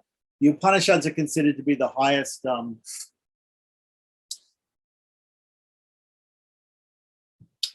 scriptures as far as scriptural pramana, so the highest proof. So we have in the Upanishads, in the list of 108 Upanishads, which are usually accepted, right? With the list of 108 Upanishads is listed in Chaitanya Charitamrita in one book called Prashrita Prabhupada. That list comes from one of the 108 Upanishads itself. Muktika Upanishad gives the list. In that list is listed one called Garbha Upanishad. In the Garbha Upanishad, it's stated, it describes the evolution of human life from the coitus and the conception, the sex and the intercourse and the pregnancy of the woman, right, all the way to the birth. So it describes the garbha. Usually the word here, he's used the word brun, but garbha also means like the fetus or the embryo in the womb of the mother, right? Okay. And we have the story in the Bhagavatam of Lord Maharaj Parikshit, who was in the womb of his mother, and he was attacked by the Brahmastra and saved by Lord Vishnu. So there's some explanations about this in Bhagavatam also. Okay, so the idea, some people like the Christians, they say life begins at conception or something. Some of them say that, right, like that. But actually, the Vaishnava idea is not that life begins at conception. Actually, life never begins. Life is eternal, right? Life comes from life. Life doesn't come from no life, right? So life is always there. So life is there with the father. Life is there with the mother, right? So even before there's life. Life comes from life. Okay, so life is eternal. So that's the Hindu and even that's the Vaishnava concept like that. So the life changes though, as the body goes, as the living being goes from one body to another body. So in the Garbha Upanishad, it actually talks about when the soul enters the body. When does the soul enter the embryo or enter the fetus, like that? So according to the Garbha Upanishad, that is in the 7th month of pregnancy. That is not before the 7th month of pregnancy, according to Garbha Upanishad, like that. So whether here the word embryo means, or this word born, I'm going to talk to my Sanskrit teacher about this too, whether this means a late term abortion or whether it means an earlier abortion, we don't know. We're not sure exactly what the Sanskrit exactly means, all right, when it talks about this embryo. Because there's a big difference between an embryo before the 7th month and after the 7th month. And at certain stages, it acquires certain characteristics of a human being, right? But until viability, until the Garbha Upanishad says that the soul is there, right? Witnessing the growth of the body, but the soul doesn't actually enter into the body or mix with the body, according to the Garbha Upanishad, till the 7th month. That's what it says. Okay. So continuing on, just a little bit of trivia there. So text 35 in the Naradiya Purana, it says, a widow who does not follow the vow of Ekadasi, right? So like in medieval Bengal, where they had that system, right? And a sannyasi who is enriched with penance, but does not follow the vow of Ekadasi, right? Both will have to suffer in the hell known as Andatamishra. We can read about this hell also in the Bhagavatam, 5th canto, until the total dissolution of the universe. That's a very long time. Of course, the universe will dissolve and then it will be recreated, but at a certain point. So it's not forever. Going to hell is not forever, except unless you belong to the Madhva Sampradaya, they believe it's possible to go to hell forever. But normally, it's in normal Hinduism and Vaishnavism, all Vaishnava Sampradayas, we don't believe that hell is a place where you can go forever. Okay, so until the dissolution of the universe, right? Okay, which is a long time. So here we have these two sinners here: a widow who doesn't follow Ekadasi, a sannyasi who is enriching himself, right? Because sannyasi is not supposed to make money or gain riches or gain wealth in any way, right? He's supposed to be giving out. He's supposed to have given up everything. He's renounced, right? But and also does not follow the vow of Ekadasi, right? Meaning not eating any annam on Ekadasi. Those two will have to suffer in the hell known as Andatamishra, right? Till the dissolution of the universe. Text 36. So again, atah, we get atah, beginning of a topic. The following of this vow in both fortnights is eternal, is perpetual. We always have to do this. So Sage Devala has said, one should not drink water from a conch shell. Okay, so right, that's a statement. Don't drink water from a conch shell. Conch shell is considered sacred. So we shouldn't touch it to our lips and drink water from it. Of course, when you blow a conch shell, you have to touch it to your lips, but you have to wash it before and afterwards if you're using a blowing conch. But you should not drink water from a conch shell. That's what it says. One should not eat the meat of a tortoise or a pig. Right? That's a very interesting statement, right?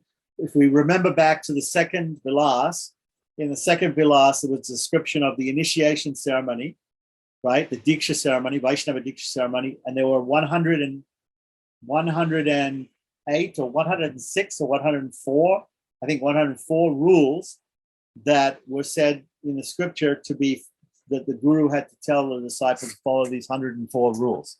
I think 104, right? And one of them, some of them were don't eat tortoise or turtle, don't eat pig, like that. There are some meats that are not supposed to be eaten, like that. So here, once again, it's mentioning these two specifically here. Kurma means a turtle or a tortoise. Shukara. Kurma shukarao means tortoise or turtle or boar or pig. Yeah. So no eating turtle meat, no eating pork. Okay, like that. So it's very interesting that it's put here like this, because why would they give a rule here in the scriptures that you shouldn't eat turtles or tortoises or pigs? You know, obviously the reason why it said these two animals, somehow or other, it means that maybe there's some other, by inference, it's saying that there might be some other type of meat which is more acceptable to eat, which is acceptable to eat, according to the sage devil. But we have to see it in context, this quote, to understand. But anyhow, I just remembered that in the 104 rules in Vaishnava Diksha, it also mentions these animals. So these animals specifically are not supposed to be eaten. I mean, if there's somebody who's eating other types of animals, right? Sometimes we find this in India. You go to India and you find people who won't eat cow meat, but they may, or they won't eat meat of animals, but they'll eat fish. Although the scripture, we know, we've just read that rule in the last class, right? We're saying that a person who eats a particular type of meat is known as that type of meat eater, like a swapacha is a dog. Swa means dog, so swapacha means a dog cooker, literally. So a person who eats dog meat is known as a dog eater. But a person, it says in the last class, there was a verse, a person who eats fish is considered to eat all animals. So we can include that here, tortoise and pig, if you eat fish. So don't eat fish, don't eat tortoise, don't eat pig. Like that, because fish eating is considered to be eating any animal, every animal. But so at least people, if they do eat meat, we should say don't eat cows, don't eat pigs, don't eat tortoises, and don't eat fish, like that. And then if there's some other animal that, okay, that may be understandable, like that. Of course, Vaishnavas, normally Vaishnavas are all pure vegetarians anyway. Okay, so we've covered this topic before, so we won't go into it more here. The important part here is to explain about Ekadasi and how sinful it is to eat annam on Ekadasi. So, as one should not drink water from a conch shell, one should also not eat the meat of a tortoise or a pig. Similarly, one should not eat annam on Ekadasi of either the waxing or waning moon. Text 37. Now, this quote is from Vishnu Rahasya, Skanda Purana, Kurma Purana, and Narada Purana. So it's from 4 scriptures. Okay. So it's said again and again. Therefore, when things are said again and again over many scriptures, right? Again, because they're said again and again, it means it's emphasized. So that's why he's saying here, he's giving this quote because it's given in 4 scriptures. There is no difference between the rules and regulations and the glories of Ekadasi, of the waxing moon, and the rules and regulations and the glories of the Ekadasi of the waning moon. So remember, we discussed this in the beginning. The Krishna Paksha Ekadasi and the Shukla Paksha Ekadasi, the one in the dark moon, dark fortnight, and the light fortnight, the 11th day of the dark fortnight or the light fortnight, makes no difference to the rules and regulations or the glories of that day. Vishnu Rahasya, text 38. Brahma makes a statement in Vishnu Rahasya. A devotee who is attached to the worship of Lord Vishnu should not eat any annam, right, on either Ekadasi, during the waxing or the waning moon. Text 39. Let's see, did it mention? It just says na bunjita, don't eat. Right, text 39. To be freed of all sinful reactions and to please Lord Vishnu, one should fast on both Dwadasis. See, it says here, Vishnu Santoshanaya, meaning to completely please Lord Vishnu. Sarva Papa, all sins, Pranashaya, destroying all sins and completely pleasing or satisfying Lord Vishnu, right? Upasya Dwadasi Punya, Sarver Ubaya Pakshayor, in both pakshas, on the Dwadasi. Here's Dwadasi. It's talking about the Dwadasi, right? So to completely please Lord Vishnu and to be completely freed of all sinful reactions, right? You have to fast on the Dwadasis. Now, what does that mean? What does that mean? we are fasting on Ekadasi. So why all of a sudden we have this verse fast on Dwadasi? Well, if you remember back, there's 4 times we have to fast in this Vrata. We have to fast on the Dasami night. We have to fast the whole day. That means the noon and the evening meal, the 2 meals on the 2 meals we normally take on the Ekadasi, and on the Dwadasi we also have to fast in the night, right? So this is also, we have to look at the purport by Sanatana Goswami here, the commentary, and see if he mentions it here, because above it says that we don't have to, some Sanatana Goswami says if you're not interested in material benefits or some benefits from Ekadasi Vratam, then you can only fast on the Ekadasi. But here it's specifically said in the Sanskrit, Dwadasi. You have to perform it on Dwadasi also. Right? Okay, you have to fast. It's not a full fast. Why? Because you broke the Ekadasi. The Ekadasi Vratam includes taking some food on Dwadasi, but not at night. Only once. Okay. So now text 40. Vraha Purana. One who fasts on Ekadasi, both in the waxing and waning moon, and worships Lord Vishnu on the Dwadasi, right? Right? Why would you worship Lord Vishnu specifically on the Dwadasi? Because you're going to take food on Dwadasi. That means you have to worship the Lord first. You have to worship the Lord first because you don't eat food as a Vaishnava. You don't eat food that is not offered to Lord Vishnu. We eat Vishnu Prasada. So when we want to eat, we have to first worship the Lord, then offer food to him. Then we can take his remnants. Without doing that, we can't take the remnants because there are no remnants, because we haven't worshipped him. So one who worships Lord Vishnu on Dwadasi, right? First of all, fasts on the Ekadasi, and then worships Lord Vishnu on Dwadasi, soon becomes eligible for liberation. Right. So on Dwadasi, he worships Lord Vishnu, and then he breaks his fast. Right. So we're going to get to, there's some other small rules here where later on we're going to find out that it may be that we have to get up very early in the morning to do that worship if we want to break the fast at a certain time, right? So if you want to do this correctly, there may be some astronomical observances which mean that we have to get up early in the morning to be able to break the Ekadasi fast on the Dwadasi right after sunrise. That means we have to do the worship of the Lord before that time. So, okay, so Vishnu Rahasya and Sora Purana, text 41. Just as either a fair or dark complexioned Brahmana who is well versed in the Vedic literature delivers the worshipper from material bondage, the vow of Dwadasi, both during the waxing moon and the waning moon, delivers one from material existence. This is the verdict of all scriptures. So again, it's talking about the vow of Dwadasi. What does it say up here? Vow of Dwadasi. Does it mention Dwadasi actually in the Sanskrit? Yes, Dwadasya. Yeah, okay.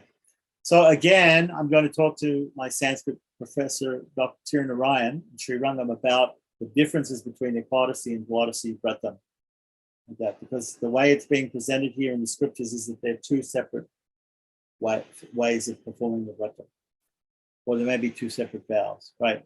So text 42, in the Vishnu Rahasya and Skanda Purana, it's described.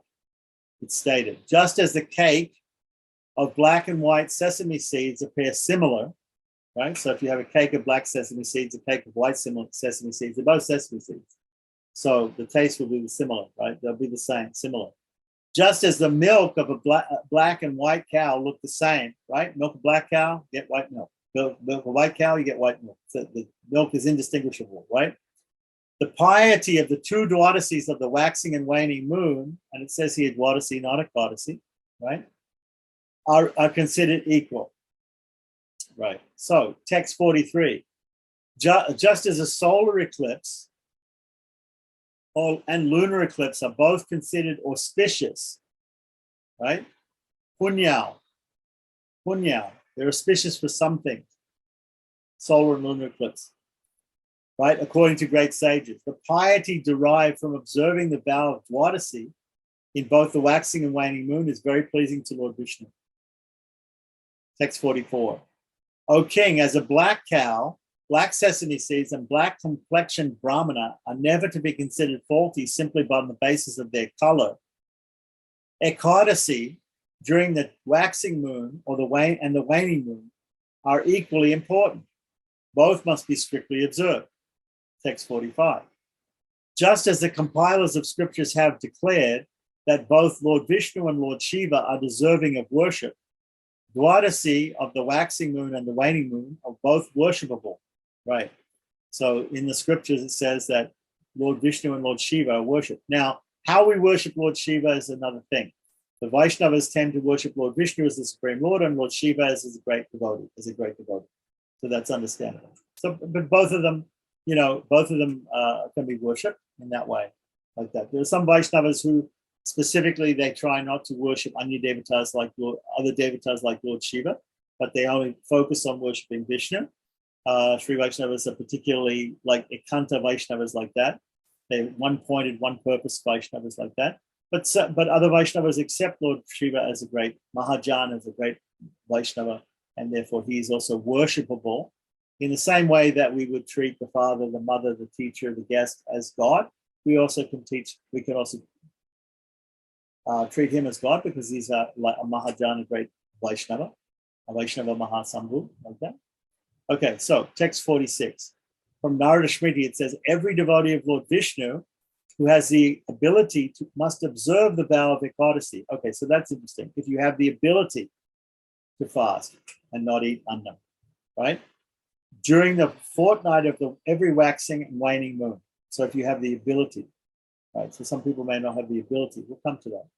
So then it says, text 47 from Vishnu Dharmottara, one should observe a complete fast on Ekadashis of both the waxing and waning moon, along with his wife, along with his children, and along with other relatives. So it's a whole family affair like that. There are some scriptures, however, who talk about, if you look in, there's a book on Muhurta, Kalapakashika, which is by Sri Vaishnava author, like that, where it describes how, and it may also be in Hari Bhakti Vilasa, we'll come to it, where if somebody's unable to follow a Ekadashi vow or the Dwadasi or Ekadashi vow, he can get somebody else to do it for him. He can get his son to do it for him, or he can get a relative to do it for him, or he can just get somebody else to do it for him. You have to observe, you have to share the piety with that person, right? Or the result of doing the vow, but you can get somebody else to do it for you if you can't do it. So here, we'll come to that. Text 48, in the Kuma Purana and Vishnu Dharmottara, it said, one who out of illusion discriminates between the two Ekadashis of the waning and waxing moon, we just got told that they're equal, right? Is considered to be as simple as the killer of a Brahmin, a drunkard, an ungrateful person, or one who enjoys sex with the wife of his spiritual master. These are all great sins, okay? Like that. So don't think that they are different. Don't discriminate between the two Ekadashis. Okay, in the Kalika Purana, it's stated, one who out of illusion discriminates between the Ekadashi of the waxing moon and the Ekadashi of the waning moon is considered to be the most sinful person in the world. Okay. All right, so there's some hyperbole there, Shastric hyperbole. You're trying to enforce upon people the idea, emphasize the idea that the Ekadashis are equal, the two Ekadashis are equal. Then we have text 50 from Bhavishya Purana. In the same way, one should not discriminate between the vow of Dwadasi performed during the fortnight of the waxing moon and the fortnight of the waning moon. If one discriminates between the two Dwadasis, he becomes a traveler to hell. He goes to hell. Right, text 51 from Garuda Purana. Garuda Purana is a wonderful Vaishnava Purana. Actually, there is no difference between the Ekadashi of the waxing moon and the Ekadashi of the waning moon. One who discriminates between them is considered to be the killer of his father. Do you note the theme here?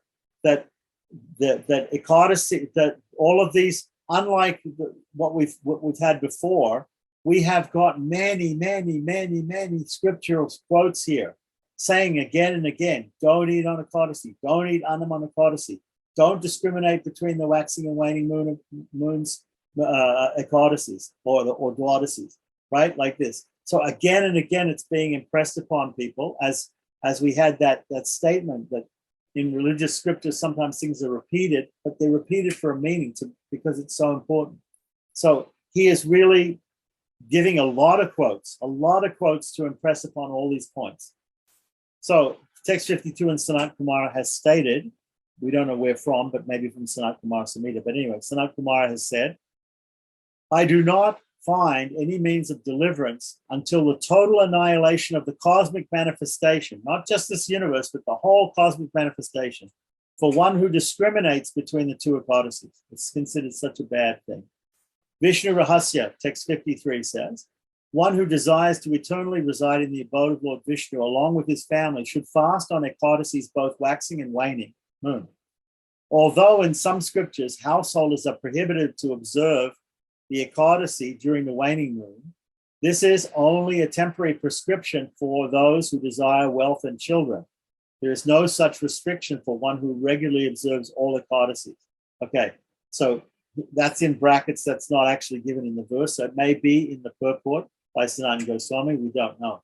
But the verse itself says, don't discriminate, right? If you desire to go to Vaikuntha or to liberation and service of the Supreme Lord in the spiritual world, along with your family, you should not discriminate. You should fast on both the waxing and waning moons.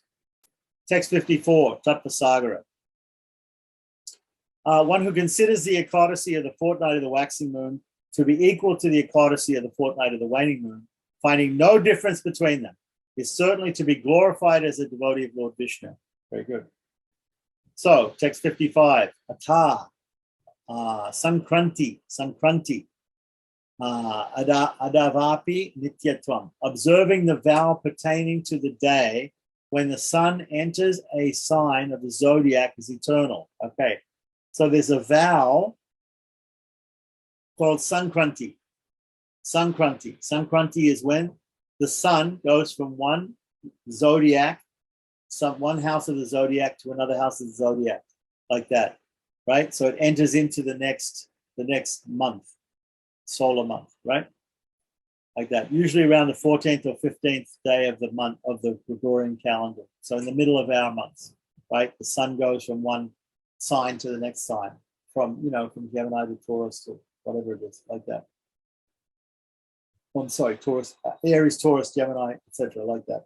It goes around. Okay, so then in the Katyayana Smriti, it says, if Ekadasi falls on a Sunday, okay, if Ekadasi falls on a Sunday, or on the day when the sun enters a new sign of the zodiac, that is Sankranti, and we can look that up, right?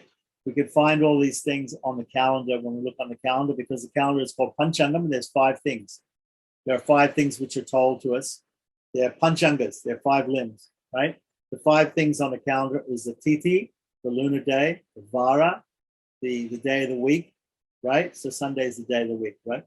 So Tithi, Vara, Nakshatra means a star, Yoga and Karna. Yoga and Karna are divisions of the day, right? Okay, so Tithi, Vara, Nakshatra, Yoga, and Karna are the Pancha 5 things. If people want more information about this, you can write to the email address at the end of this video. I will send you a link. You can download Kala Prakashika, which is a very, very basic book on Muhurta, where it explains all the different parts of Panchangam and etc. And we can, if it doesn't, then we can get you some more information on how to read a Vedic calendar. So if Ekadasi falls on Sunday, or the day Sankranti, when the sun enters a new zodiac, one should observe it that day, because such a practice frees one from all sinful reactions and awards one immense piety. Okay? So if Ekadasi falls on a Sunday or falls on a Sankranti, one should observe it, right? So this brings up a point here that Ekadasi is a lunar day. So the Ekadasi can fall on 2 days of the month, 2 days of the fortnight. The first day can be Ekadasi, and the second day can also be Ekadasi, like that, according to the lunar calendar. Some parts of the lunar date can be on both days. But if one part is Sunday, and one part is or Sankranti, you should observe it on that Sunday or the Sankranti, because that is better than observing it on the other day. Now, we're going to get some rules later on coming when we get 2 days in a row and both of them tell us astrologically that they're Ekadasi, astronomically, right? Then which one should we follow? Normally the Vaishnavas follow the second one, the Smartas follow the first one, okay? So if people don't understand that, we can go into more detail about how to understand that. But here it's very clear what it's saying is if Ekadasi falls on Ekadasi, if the Ekadasi Tithi falls anytime on Sunday or on Sankranti day, right, then we should observe the Ekadasi on that day. So 56, right, it's also said, if one fasts on Ekadasi, wherein there is an auspicious moment called Vyatipata or Vaidriti, one will receive good children and wealth. Okay, so we're not totally interested in good children and wealth, but if you're interested in good children and wealth, right, if you fast on an Ekadasi where these two yogas come, these are yogas or karnas, they may be karnas, yogas or karnas, they're specific divisions of the day, right? And if anybody wants to know what that is, I have a lesson that I prepared on the Vaishnava Panchangam calendar, which explains what Vyatipata and Vaidriti are, like that, and you can have that if you just let me know that. So now, on the text 57, the Sanat Kumar Tantra says, if Ekadasi occurs on Sunday or on a day when the sun enters a new sign of the zodiac, again, Sankranti, right? One should fast because that will award one all opulence. Text 58, Narada says, right? The Rishi Narada, the seer Narada says, if an Ekadasi occurs on Sunday or a day when the sun enters into a new sign of the zodiac, Sankranti, one should fast because it will enable him to have children and grandchildren, okay? So again and again, we're getting 3 or 4 places in the scriptures where this is said. It's being emphasized, right? Text 59. Therefore, Jaimini has stated, one who has children should not fast on Sunday. One who has children should not fast on Sunday, right? Because up here, he's saying if you want children and grandchildren, you should fast on that Ekadasi. If you do not, if you have children already, right, one should not fast on Sunday, on the day when the sun enters the new zodiac sign, meaning Sankranti, or during a solar or lunar eclipse, right? It says here, one should not fast during those times if one has children. So this is very interesting. I will probably have to talk to my Sanskrit teacher about that, why that would be. I'm not sure that everybody accepts this, right? That one should not fast during solar and lunar eclipses. Normally, it's compulsory for everybody to fast during solar and lunar eclipses. And on Sankranti, we do the Sankramana Tarpana for the forefathers, for the ancestors. So up until the time when we do that Tarpana, we have to fast, right? Which is usually in the afternoon. So it puts off the daily meal for some time until the late afternoon. And Sunday, I don't know why they say that. Okay, so text 60. The above mentioned prohibitions are applicable to materialistic households. Here it's said actually in the verse itself, the above mentioned prohibitions, these prohibitions are applicable for materialistic householders, people who want to get that material gain from the Ekadasi. However, if an Ekadasi falls on one of these days, a devotee should observe a complete fast because of the vow of Ekadasi is eternal. Therefore, 61 and 62, therefore some Varta Muni has said, a new moon day, Dwadasi, right? New moon day is a Sankranti. I'm sorry, new moon day is the Amavasya, Dwadasi, the day when the sun enters a new sign of zodiac, Sankranti, or a Sunday, are suitable for observing a fast. On these days, one should give charity, recite mantras, perform fire sacrifice, worship the Supreme Lord, abstain from eating, it's fast, right? Perform other such austerities. Each of these activities yields immense benefit on those days. Text 63. Therefore, Devala has said, O king, it is a fact that one should never abandon the eternal vow of Ekadasi, even if it occurs on Saturday, Sunday, on a day when the sun enters a new sign of the zodiac, Sankranti, or when there is a solar or lunar eclipse, right? So, text 64, it is to be observed even during the period of mourning, after a person dies or after a person is born in one's gotra or in one's family, in one's immediate family especially, right? Or extended family also, right? Then there's a period called of asocha or contamination, right? In which certain things cannot be done and certain things have to be done, right? So that is called the period of mourning. We can also call it sutaka, it's called, right?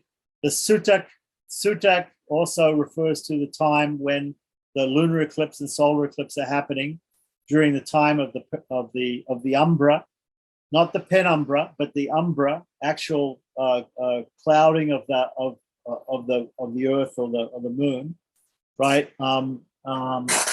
Covering of them, full covering, not the semi covering, which is called the penumbra, right? That is also called sutak in Hindi, or sutaka here in Sanskrit. So sutaka or sutak, right, is a period of what we call in Tamil titu, or asocha in Sanskrit, contamination, right? So even if you're in that's now after death, that goes for at least 10 days after the person's death.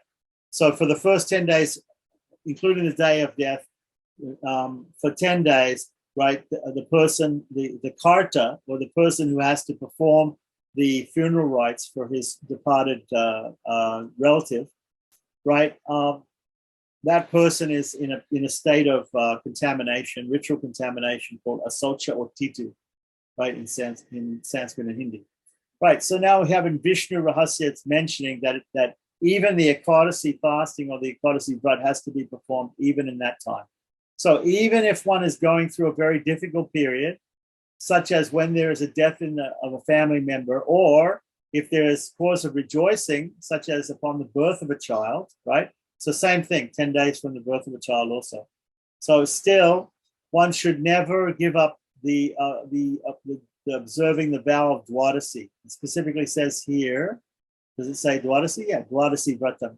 Dwadasi Vratam. Again, we'll find out the difference between Ekadasi and Dwadasi Vratam later on.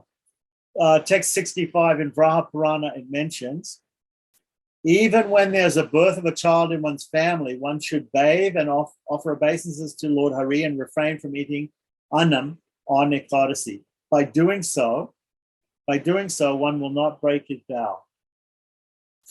Good. Okay, so he does all those things, even though there's been a birth in the family.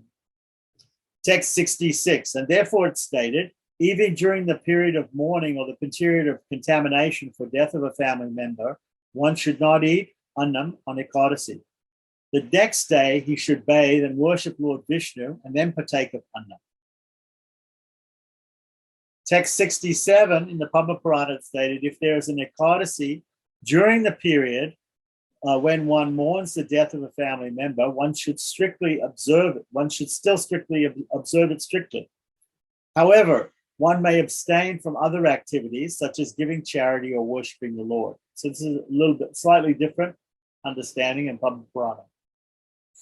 So text 68, devotees of Lord Vishnu, according to their vows, observe Ekadasi without fail. During a period of contamination, they should bathe and perform their duties as usual without any hesitation. So there's so many duties that we have to perform, which are called nitya karmas. Perform every day, or every Sandhya Vandanam and all these things, daily puja we have to do every day, whether we're in the contaminated period of a socha or titu or not. Right, so performance of Shraddha, now it says here, Ata upavas adine, Ata on the day of the upavas, right, fasting, right? Upavas actually means to dwell close to the Lord, to come closer to God. Vasati means to dwell or to live, right? Upavas means to live closely, or to be close, to live close to someone, right? So upavas, when people say upavas in Sanskrit, it usually means a fast day or a vrat day, a vow day, right, like that. But upavas literally means to be closer to God, a day when you want to be closer to God. So ata, now we're going to talk about Upavasa, the day of Upavasa, which is a day of fasting, a fasting day. Dine, in that day. Shraddha Nishad, what is forbidden, and that Shraddha is forbidden. The performance of Shraddha is forbidden on fasting days, right?